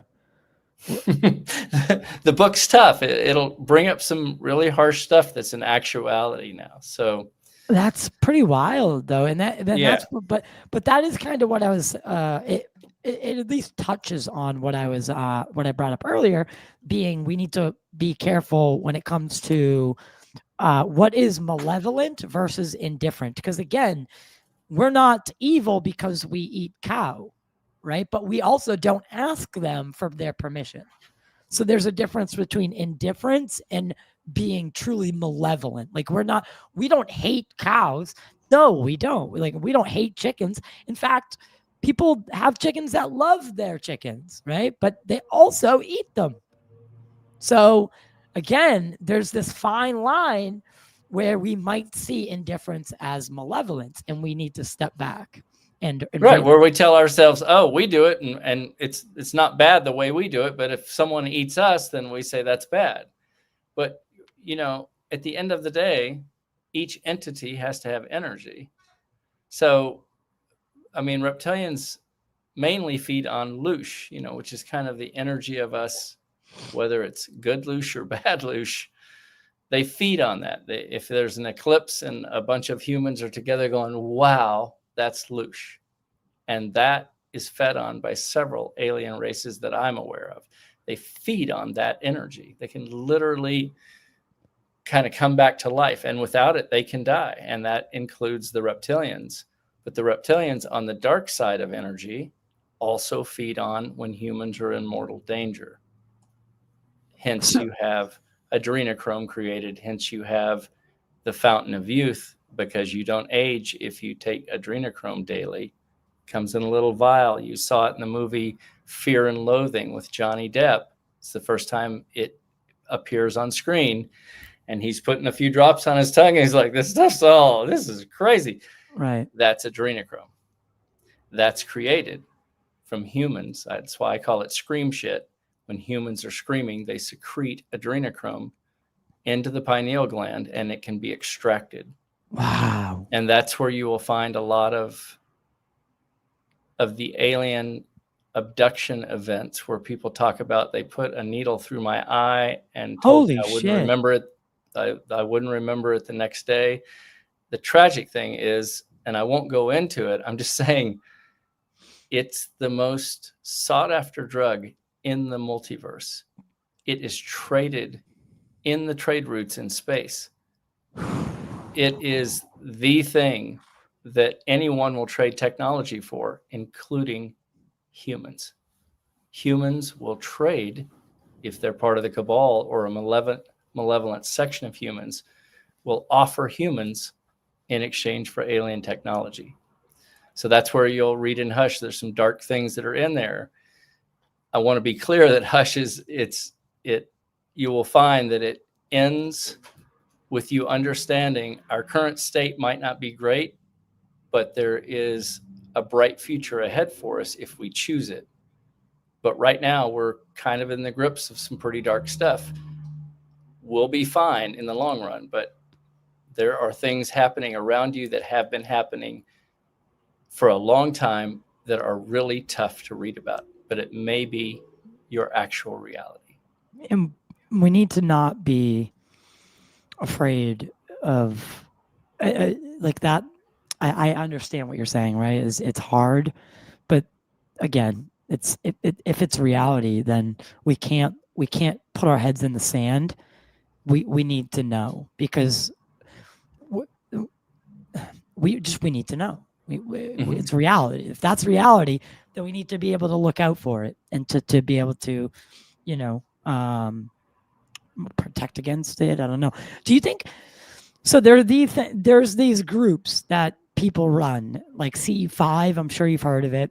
Mm-hmm. Where, because you said when people get together and look up, that's where this loose stuff comes from. Mm-hmm. When they're doing CE5 and they're getting in groups of sometimes, whether it's 5 people or up to 100, 200, like with Dr. Greer, Do they have to be careful about who they're calling in? My impression is you're not calling in anyone. You're just having a human experience. But the aliens can feed off of it wherever there is loose energy anywhere on the planet. It's literally, think of it like it looks to them like a liquid. They can just suck it in. So it's expunged or gorge. What do you call it? Exgorge? What's that word when you vomit? Where you exgorge? Anyway, it's like energy is just waves, right, going up, and it can be fed on. No. Okay, excrete. You could say that. Anyway, Yeah, I think someone will say exgorged, Michael, but there is a word it just slips me right now. But the point is that whenever you're, if you're with your family and you're having a moment of love, you're looking at a new baby that's a new addition or something. Anytime there's wonderful around you, loosh is there. That's energy that can be fed on by alien races who literally feed off of it. And they can feed off of the dark energy as well that's given off by humans. And you can't control who's going to take that energy. It's kind of like when you're in a group and everybody's feeling good and there's a lot of love going around. You don't control where it goes. You're just like, I'm with my friends, my mom, I'm in love. This is it. I'm in it. This is killer. Right. You don't control where it goes. It's across the multiverse. It's not around you. It's everywhere. You're sending out a frequency, right? So that frequency can be picked up on and absorbed, and it is. And the reptilians are known to feed off of loosh.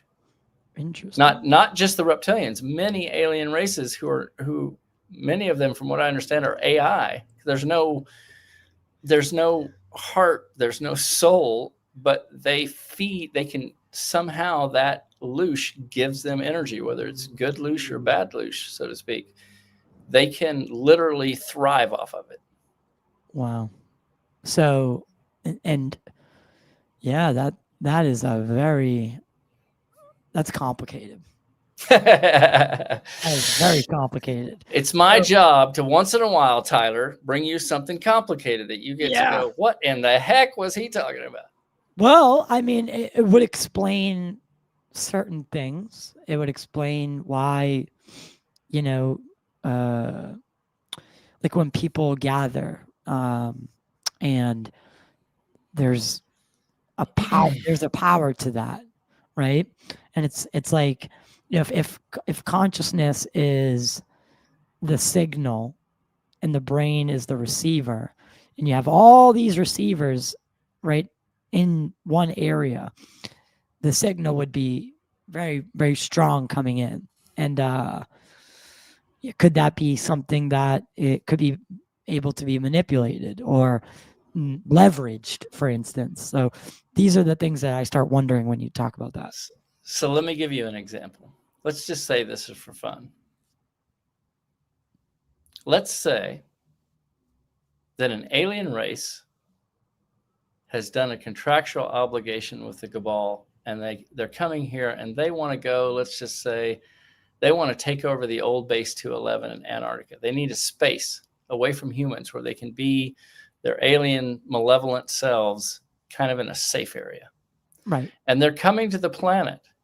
Now, for them to arrive on the planet, they need energy. So this is what they do. They talk to the cabal and they say, look, put out a few years in advance that there's going to be a moon eclipse of the sun. So just put that out, okay? So everybody gets all excited. Now, this may have just happened a few months ago, but I just want you to consider that it's all just the idea of what I'm trying to express here. So let's just say that humans are like, man, there's a moon eclipse coming. The moon is going to cover the sun. We got to watch it. And let's just say that millions of people get in the right spot to watch that moon eclipse. But what if that moon was actually the alien ship, and for them to come onto the planet, they needed loosh to do the final passage into the orbit of Earth and land on Earth to take over their portion of Antarctica? Well, if that occurred and everybody was staring up, which just occurred not too long ago, and if everyone's staring up and going, wow, it's a moon eclipse, and they're not aware that it's not a moon. This is a cabal-driven, complete hoodwink. Because the cabal is saying, yeah, come, we'll work with you here on the planet. We want you here. And the alien group is saying, we can't arrive without a lot of loosh, without a lot of energy to bring us into the orbit, to get us on the planet. How would you do it? You do it just like that. That is, I'm just saying it's an example. It may not be your actual reality, but I'm just saying that's the level of things that you want to be looking at. okay. Well, Make sure that the moon eclipse from a few months ago is accurate. Talk to Avi Loeb and say, Avi, was the moon even close to the sun? Really? On that day? Could you please go into that for me? And Avi may say, damn, it wasn't a moon eclipse. well, what about Try that one. Because now you're friends with Avi, you can call him. Just check in with him. Say, Avi, can you just go back and do a little calculation here? Because I have some information that maybe what occurred was a much bigger hoodwink than we know. And take a look at what occurred on the moon eclipse day near Antarctica. There's a lot of information about South Africa having crazy winds and crazy storms all during the moon eclipse. Why? Just that area of the globe having serious, crazy waves. Could there have been alien ships arriving below the water? I'm just saying there might be other actualities happening.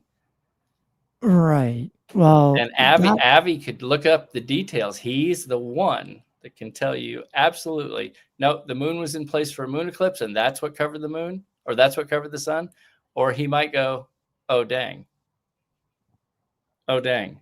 right. Because it's a scientific fact. If the moon was in place to cover the sun, I'm just saying something else may have occurred. Okay. That's fun. That's why I'm here, right? I got to bring It up is. things It's where you super kind of go, fun. well, how can he know that? Maybe Right. the committee let me know about that. Okay. Well, that being said, Makes it three fun. eye atlas is something that, and I know it's not an eclipse of the moon, but this interstellar object has got people really, really riled up right now. Yeah. What do you think about that? What do you think it is? Anything that they say it is? Is it just a comet and there's really nothing to it? My impression, it's just my heart impression, is that it's an alien intelligence.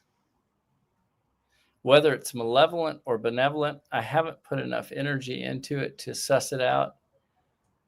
A gut feeling tells me that it's malevolent. Okay. And that's just when I can drop into my heart pretty quick.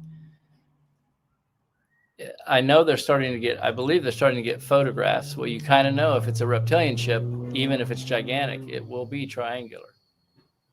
So that's something to look for. All the reptilian ships are triangular. That's their calling card. Interesting. Yeah. What is, if the veil was dropped, if we were to find out everything tomorrow, let's say, Yeah. what do you think that truth would liberate us, or do you think it would destroy us? Do you mean rephrase the question so I understand exactly what you're asking. Okay. So given what you're saying, if we were to find out tomorrow that there are these beings that feed off of our Loosh. energy, feed off of our loosh and energy, and we are part of this much more cosmic ecosystem than we ever thought. Right now, we're battling just the fact that, are we alone? Right? That's like the surface level question. Right. Right. To go from that to these things feed off of our energy, if that veil drops tomorrow, that's a very existential, what is being dubbed as chaotic disclosure. So if that were to happen, do you think that that would liberate humans, or would it destroy us, or both? Okay, so nothing will destroy humans, because human is just the name for the physical avatar of what we are. We're love. Right. So to answer that part of it, humanity is an absolute unstoppable force that will survive, because what we really are is the energy of love, right? These are just the avatars that will come and go for the millennia. But what we are is kind of this unspeakable force within the multiverse. We're it. Okay, we're kind of like a fractal of it, but we're it. We're the thing. So that answers that part of the question. And I'm giving you my version of it, but Right. I'll just tell you there's some good stuff there for you. All right. And then the second part of your question was what? So Would humanity, we're going to survive, but what was the other part of your question? If it dropped. I guess really what it boils down to is if tomorrow we find out all of this, right? It's all put out there. Right. Right. Would society move forward, or would people commit? Would they unalive themselves? No. Well, no, humanity will be fine. Certainly there's going to be a little chaos with, I mean, you have to remember that you've got the majority of the planet is religious based. And so for those folks to step ahead and realize, okay, wait a minute, my religion is based on something from 2,000 years ago. And these characters that are now here arriving, or that are actual reality of us being in space for many years, and that we've been ranging ever outwards, but we're not privy to it. But we as humans have been ranging ever outwards. Talk to any secret space program veteran, Tony Rodriguez, all the folks who've been out there. They're like, I was there 20 years. I was in the secret space programs for 20 years. Remember, it's mind wipe technology that the cabal used to erase those memories, but it's glitching. It's not perfect. When it's amalgamated with the human system, the mind wipe technology is glitching. Hence all these people going to regression sessions going, I'm having a completely different existence on this planet at this time with these individuals and these individual races and these spaceships. And Rebecca Rose is over here going, I'm having these, and it's pretty soon they start intertwining, and you're like, she's on the planet that he's on. They're all at the Lunar Command when they're being regressed. They're all dealing with the same people and entities. And then you realize, oh, of course, if there's trillions of factions and people and versions of humans on one planet, maybe not trillions, but billions, what's not just in our galaxy of life, what's not just in the trillions of galaxies that we can see, what's in the multiverse that we can't even multidimensionally participate in yet, because we haven't stepped into who we are, although we have access to it and we know it's there. We know this is a multiverse. Just think, how many races are there? They're uncountable, and they're all around you and have been. Very, very interesting. Huh. Yeah. So if I'm just saying, if you do the math and you just go, wait a minute, just on our planet alone, we've got billions of people. We've got factions. We've got races, so many races. Just go, wait a minute, just in our solar system, we've got other planets, and there's perhaps life on those planets, like Mars, like a lot of life. Okay, now take it to the galactic level. We're a dot in the trillions of stars in the galaxy. I will agree with you there. Just do the mathematics. Just do the probabilities. There is so much life teeming all around you and in your planet. so much that has already been seen by so many secret space program personnel, so many people on Gaia TV who've been working in DUMS going, we're working with many aliens that we are dissecting and we're doing this, that. Emery Smith is great. Just do the research that you've already been doing and go, oh my goodness, there's life everywhere. And we're just now coming around to how hard we've been deceived. Do you think that, like, so the Haim Eshed, I believe he's the equivalent of, like, say, the NASA director, but of the Israeli space program.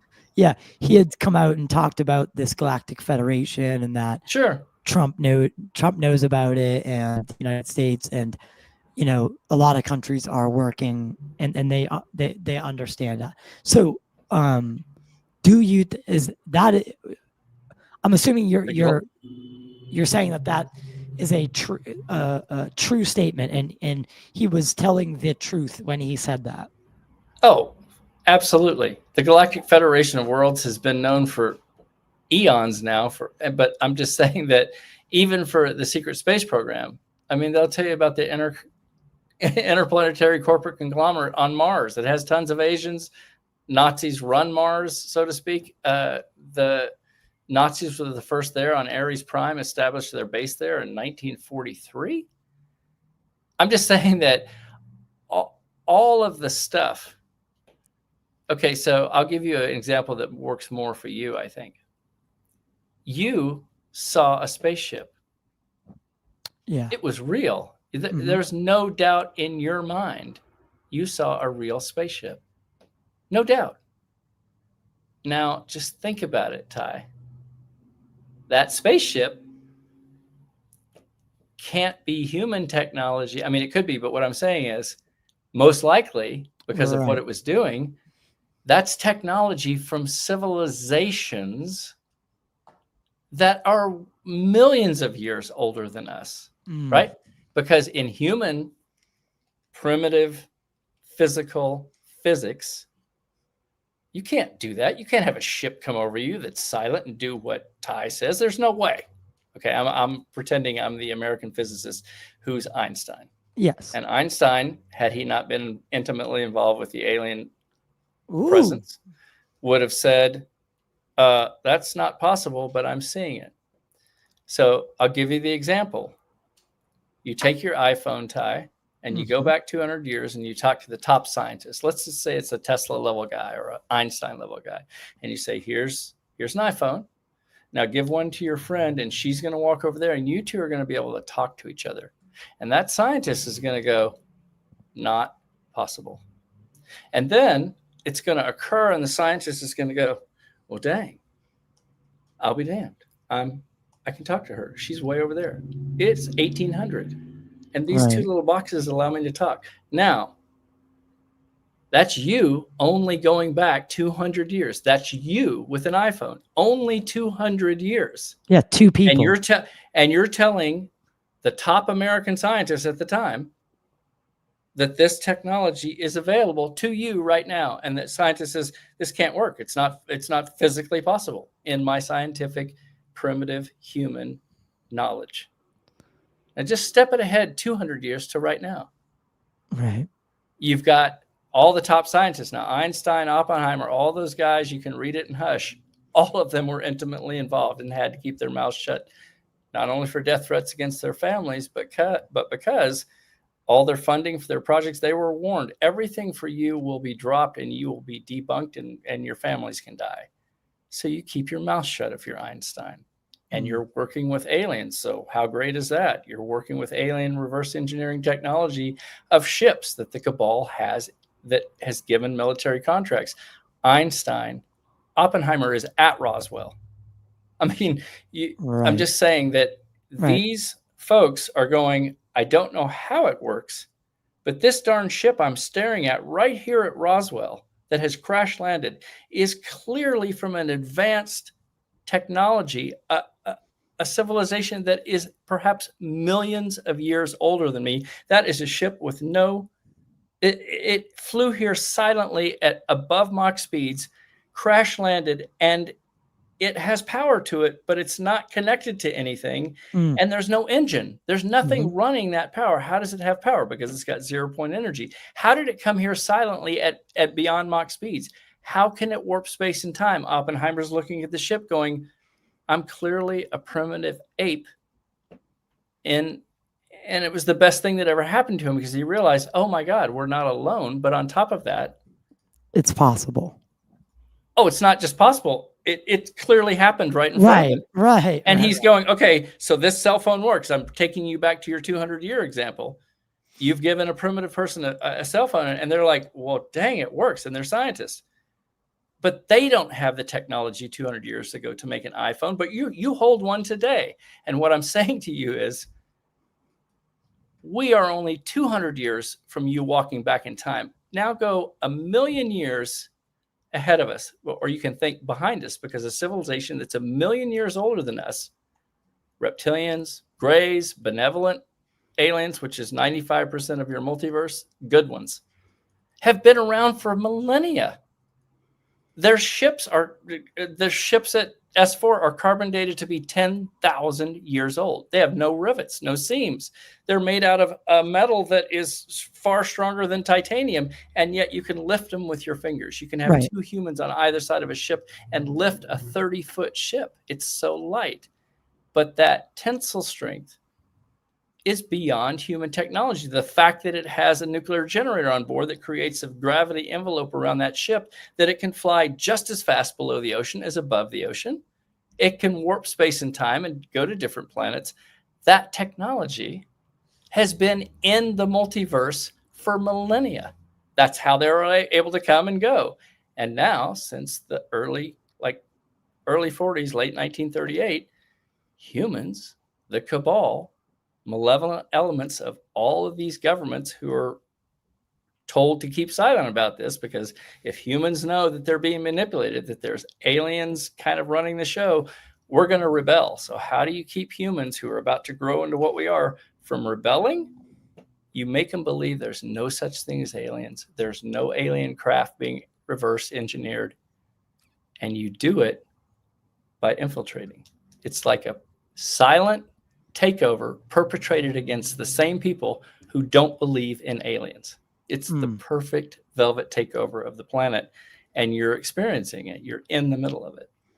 So I assume that you, and maybe I shouldn't assume, especially given everything that you've said. Do you, but Bob Lazar's story, do you believe? Absolutely. He is. I can promise you he was a physicist at Los Alamos. He's on the front cover as like an 18 or 19-year-old with his rocket car. Right. He's on the front cover of the Los Alamos paper as a physicist about to go to the school. And who sees that cover? The father of the hydrogen bomb, Edward Teller, comes to speak at Los Alamos, is reading the paper. And when Bob Lazar is sitting outside the lecture room waiting for Edward Teller, and he's embarrassed, he even tells the story, Teller recognizes him and says, you're the one that had the rocket car. Right. And Teller sends Bob Lazar to go for an interview at this little company called EG&G, which happens to be Station D, Area 51, Papoose Lake, S4. Bob's working on the sport model. That dude has never made a cent. He tells the same story for 35 years. I can absolutely promise you 150% he is a physicist. Interesting. And was at Los Alamos.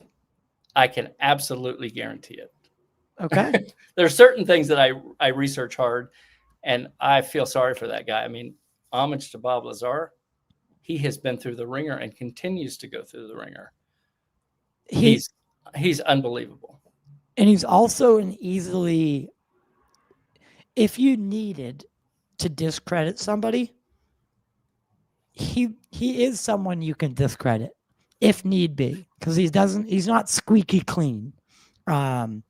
So you mean because they brought charges of him running a brothel or something? Yeah, but my point being, he was in front of the judge and he could have just said, you know what? I lied about it all. I'm sorry. It was, but he stuck to his guns, because even the courts were having trouble pulling his educational records and previous employment. They were running up against the same issues as George Knapp and his team. And when it was presented in the court, he had his chance to kind of just step away, but he stuck to his guns. And yeah, the brothel thing, and his wife cheating on him, not knowing that he was going where he's going at weird hours.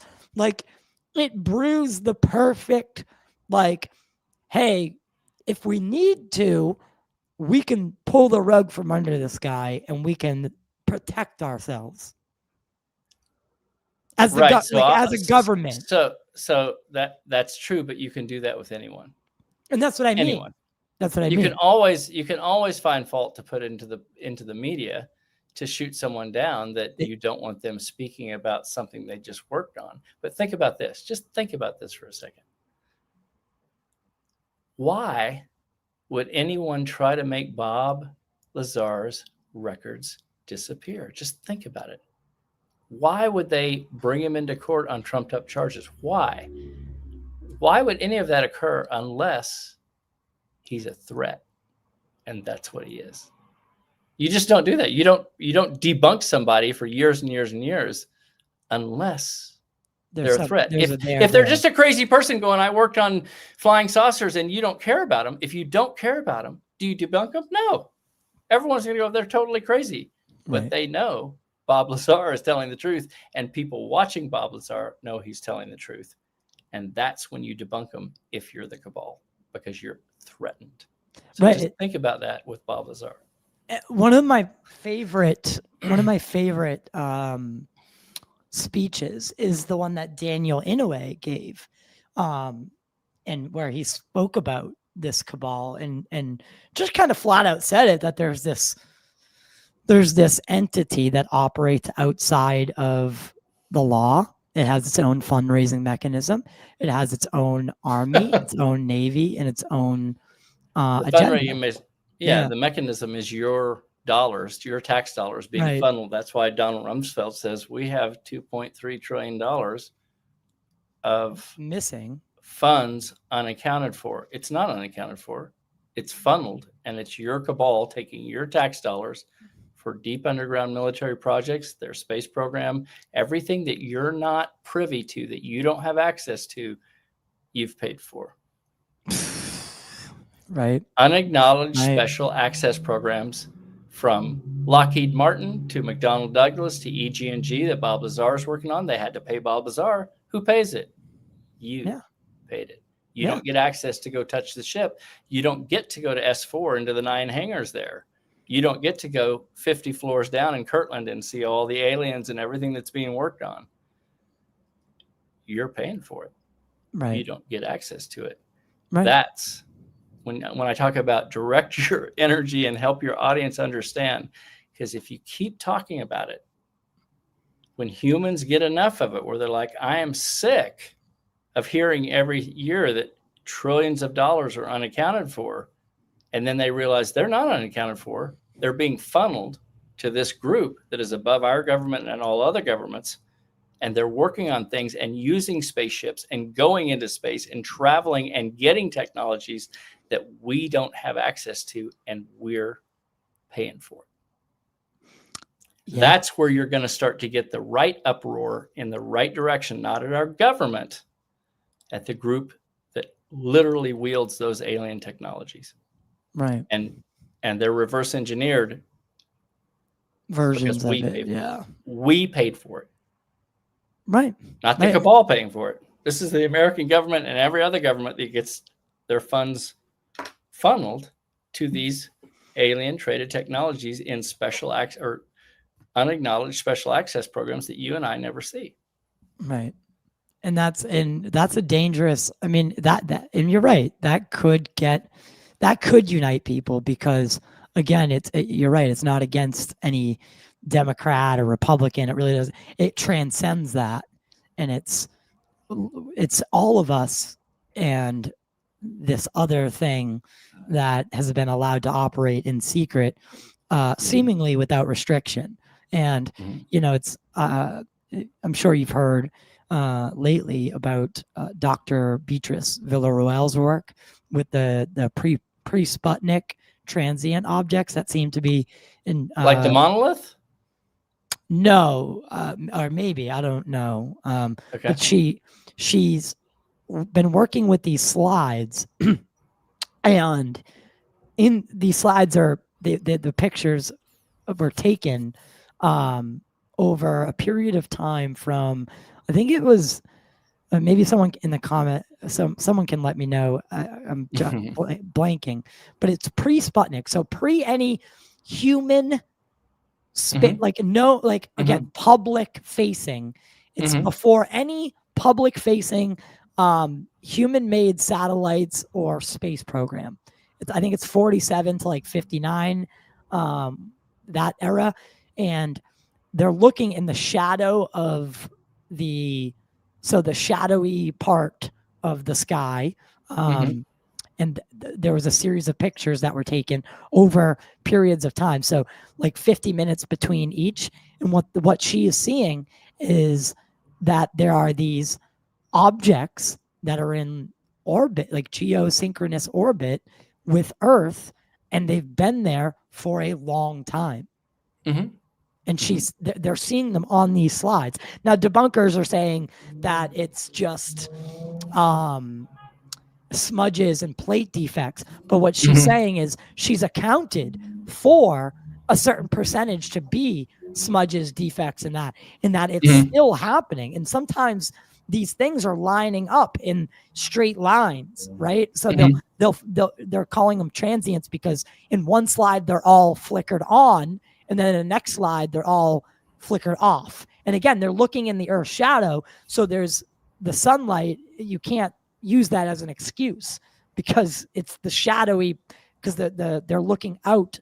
The sun's on the opposite side, right? Mhm. So Mhm. it creates this shadow, and that's where they're looking, and they're still finding these objects that are essentially out there and have been out there for as long as at least as long as these slides have existed, which is Mhm. prior to Sputnik. So Mhm.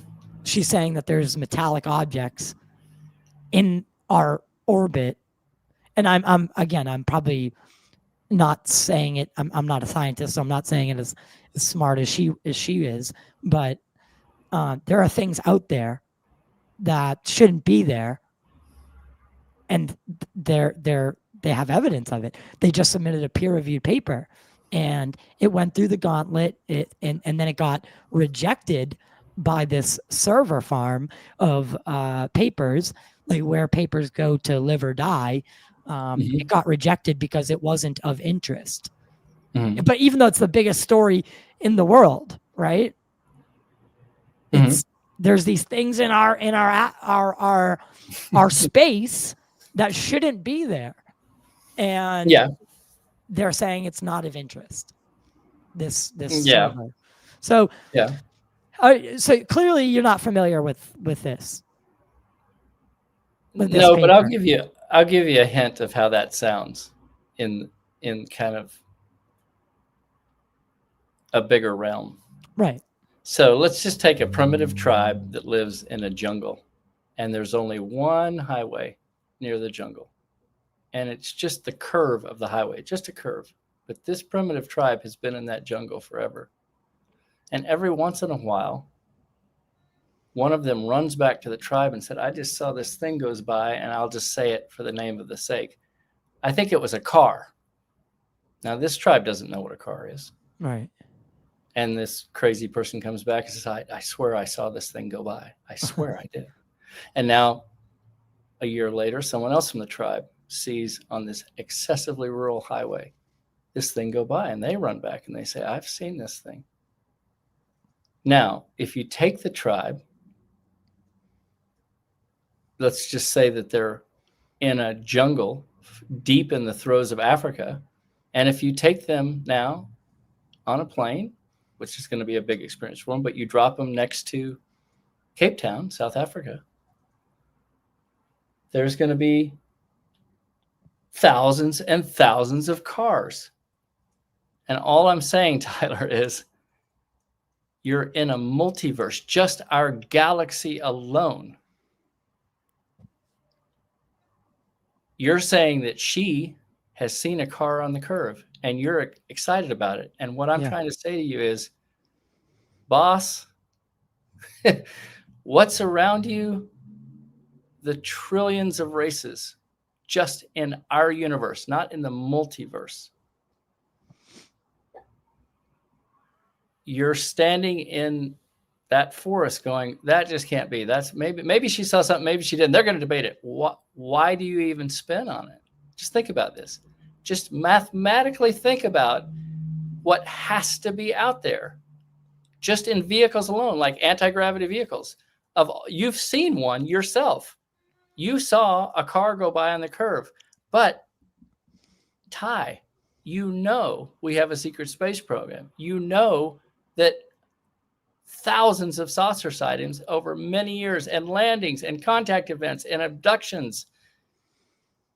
You can drop yourself and go, I can now go to Melbourne and look around and go, there's thousands of cars. There's thousands of alien craft. There are millions of alien craft all around you all the time. Right. In orbit around our planet. They're benevolent aliens watching what's happening. There are ships in orbit around our solar system, motherships, around many solar systems. There are too many craft just in your galaxy to count. So I'm just saying, step out for a second. Right. You're only seeing and hearing about the car on the curve because of research. But I think one of the other podcasts, I won't name it, it's a big one that I was just on, they're about to release a documentary on the secret space program. They're interviewing all the people who were in the secret space program for 20 years. The secret space program is still going on. These are just people who were in it 20 years ago in space in the 80s. You can read Tony Rodriguez's book, Series Colony Cavalier. He's in space for the Nazis working on one of their moons as a slave. When you watch Tony Rodriguez on many different interviews, the dude is just telling you, it's like, I don't care if you believe it. This is what occurred. My clone was taken to space. I worked for these guys. It wasn't great. I had these experiences. And then you go to Rebecca Rose and it's the same darn story. And then you realize all of these citizens from all over the planet are coming forward going, I was taken. I was cloned. My clone worked in the secret space for 20 years. My mind wipe is glitching now that I'm 60. I'm having vivid memories of 20 years working for a mining company on Mars, which there's mining companies on Mars that work for the interplanetary corporate conglomerate. There is so much ample evidence that you don't have to sit in the jungle anymore and contemplate this, Ty. You have seen a ship. You're rare.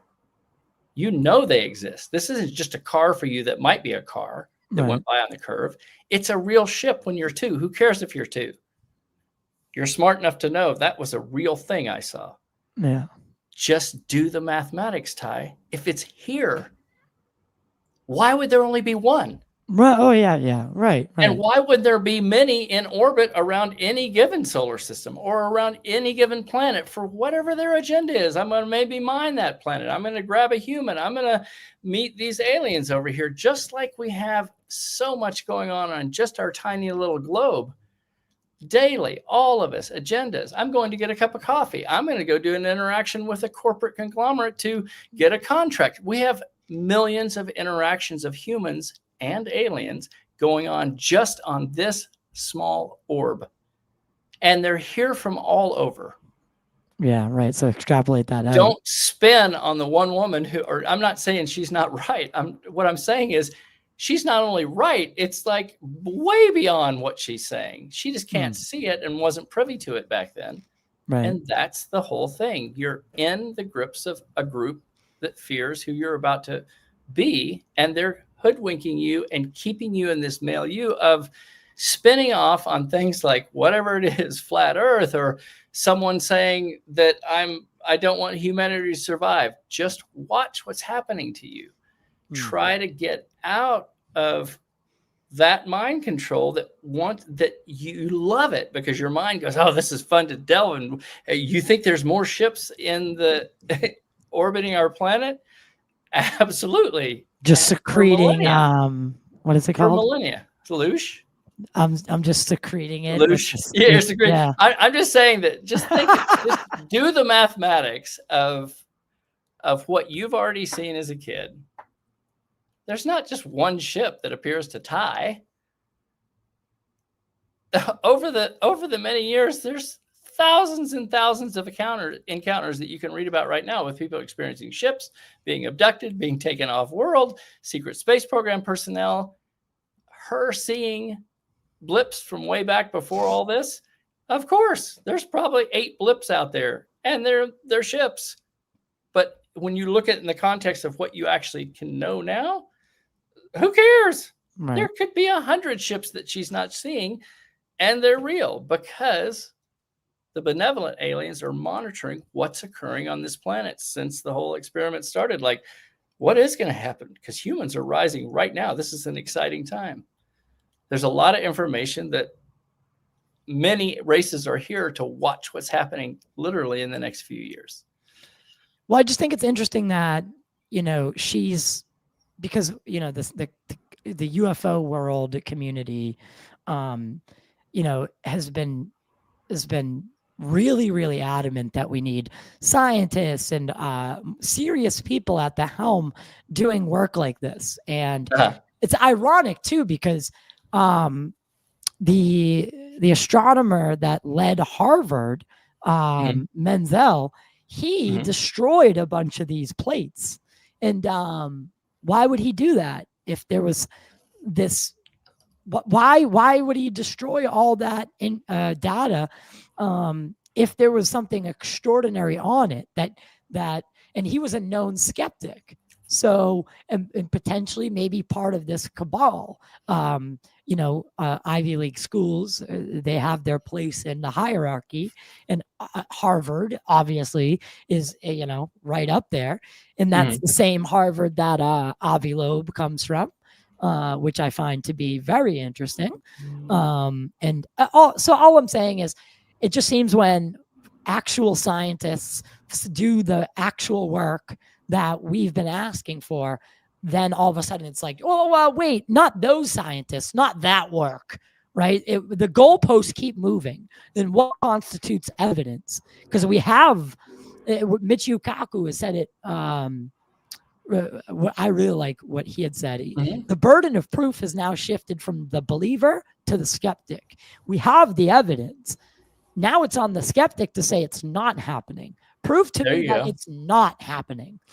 Yeah, and let me even take you one step higher.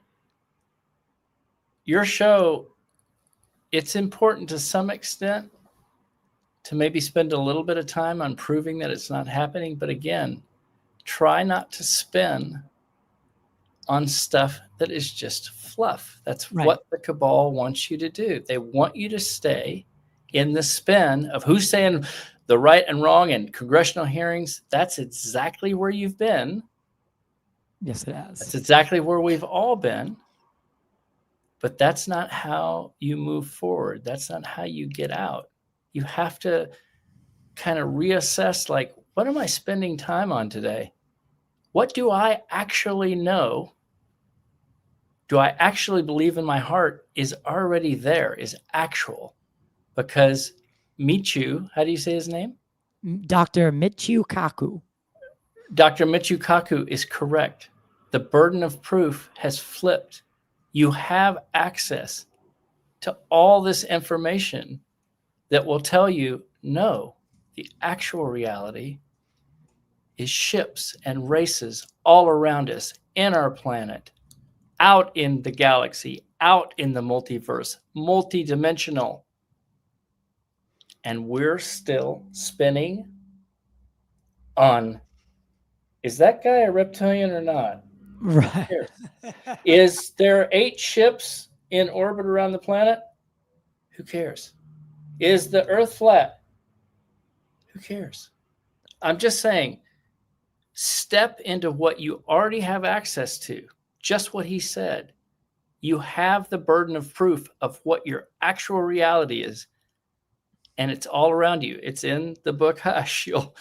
It's a dark, tough existence right in this moment.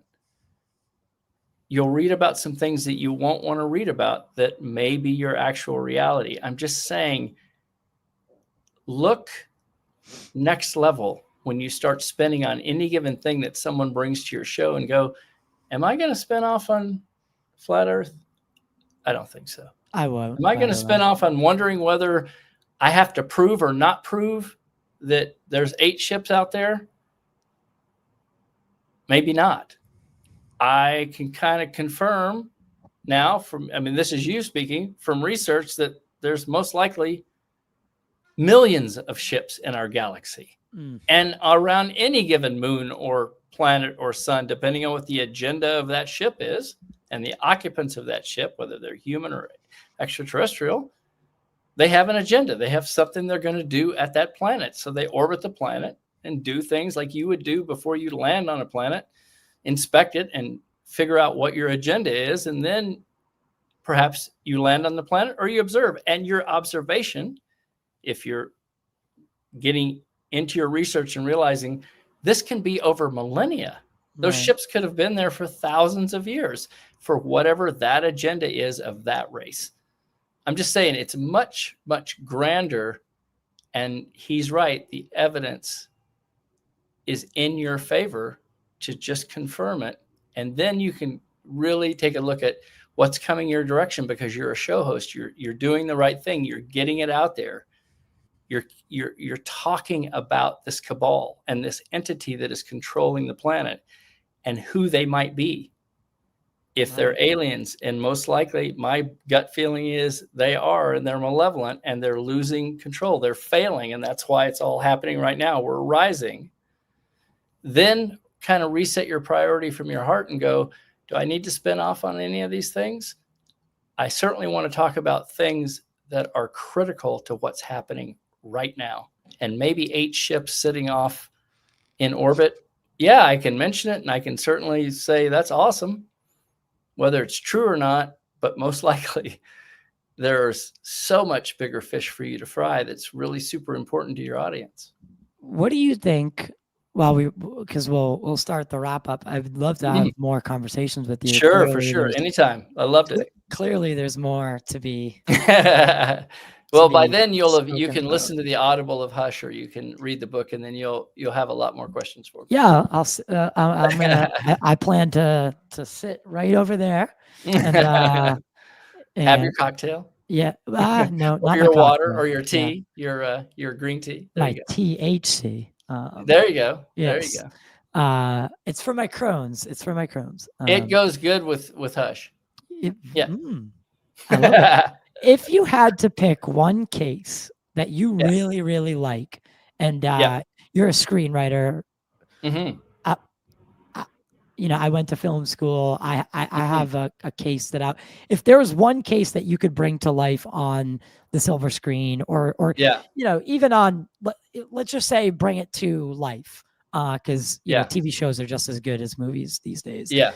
What case would that be? Without a doubt, Bob Lazar's. Oh, really? Story. Not just what occurred with him and his working on the saucer. I'm talking about his entire life. It is one dynamic, terrifying ride that gentleman has been on. Even in the documentary, as they're shooting it on him with what's his name doing the documentary, and Bob Lazar, his house is raided in the documentary. Now just think about it. You don't get raided unless you are a threat. Just think about it. I think he has. So to answer your question, he's the real deal, and what he has gone through as a human, where nobody believed him, right? For all these years, and still to this day, there's a lot of people that question whether he's the real deal. That would be a fascinating story to me to see on the screen if it was accurately done. Yeah. Yeah, I met someone at Contact in the Desert that's Mhm. that's doing this really immersive documentary. Mhm. Luigi, I think it's Luigi Vend. Oh God, I'm so bad with names. A big last name. Yeah, go ahead. It's a definitely like very Italian. Yeah. Vendetti or something like that. But Uh-huh. he put these VR goggles on me, and then you're in the hangar. You look around, you're like looking around, You're in and the S4 hangar? you're in the S4 hangar. And Dude, you it's see the other wild. and you see the other 8 air It's ships that are in there. The old it's Hannibal wild. aircraft and Roswell aircraft. That's cool. And That's then fun. in the trailer for that documentary, Lazar is obviously in it, and he's saying, like, this is the closest thing to What this it is looked like. what it actually looked like and felt That's like. awesome. Yeah, I can't so wait to see that. Yeah, I can't yeah, wait to it's see it. gonna be wild when that comes Yeah. out. Yeah. Then there's this And he Age was of on Joe Disclosure. Rogan. That's an amazing interview. If you haven't seen Bob Oh Lazar yeah, on Joe Rogan, that's a great interview. I You think it's really like get a sense of Bob. I think it's one of the Yeah. most watched Yeah, because Joe Rogan podcasts. knows what's real. I'll tell you that. Joe Rogan is not going to have someone on his show that he knows is just complete lying and fluff. Joe Right. Rogan brought Bob Lazar on there because over time, Joe realized, oh my God, he's the real deal, which means we've all been deceived. Yeah. And Joe's right. And that's why Bob was interviewed. And the interview is phenomenal. It's great. It's so good. It's so Yep. good. Yep. If there's one thing that you want people to get after reading Hush, if there's one message that you want people to take away from Hush, Sure. what is that message? I would say, have fun with the story because it is a fun story. It'll take you out of your regular work week or work month in my case because it's like a 600-page book. The Audible has just come out, so that's fun. If you want 22 hours of hearing me read the novel and do all the characters, that's pretty fun. But you can go to mdselig.com, and there's all the links there to pick up the book or the Audible.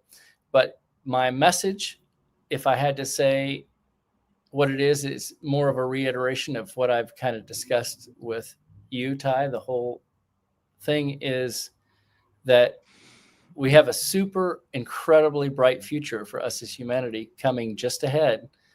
It's going to be a little bit of a dark storm that we have to get through. It's all covered in hush.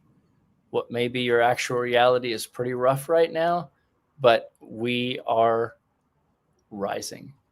And we as love, we're unstoppable. Absolutely. And like I said, I will put the links for that in the description below if you're listening in the future, in the podcast description.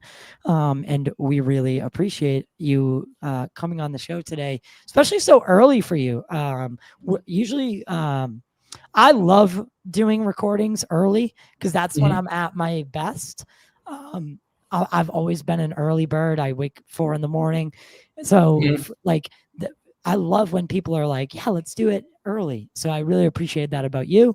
Oh, it's been an honor. I would love to bring you to the studio in Boston eventually. One of these days, we'll let you, Lincoln will let you know if I'm going to be in that area, and absolutely, we're going to get together and we'll have a talk then. That'd be great. Hell yeah, brother. I really appreciate you doing this, and for everyone out there, thank you for listening. Thank you for watching. Most people, we have a high rewatch percentage, especially with videos that we do like this. If you are watching in the future, like I said, make sure to leave a like, share, subscribe. And if you're listening on one of the great podcast platforms, leave a star rating and a written review. It really helps with that pesky algorithm, and it's free. It takes 20 seconds. And if you want to help support the channel further and keep the lights on, you can become a member by clicking join. Now you can do it on Apple devices, which I thank God it's been years that you couldn't do it on iOS. I think it does charge you a little extra, which that's just Apple. So I apologize for that, but become a member or what I call an asset, gain your clearance to early and ad-free episodes, and we'll see you next time. MD, thank you so much. You're the best. Loved it. Wonderful. Stay in the studio and we'll catch up in a minute, okay?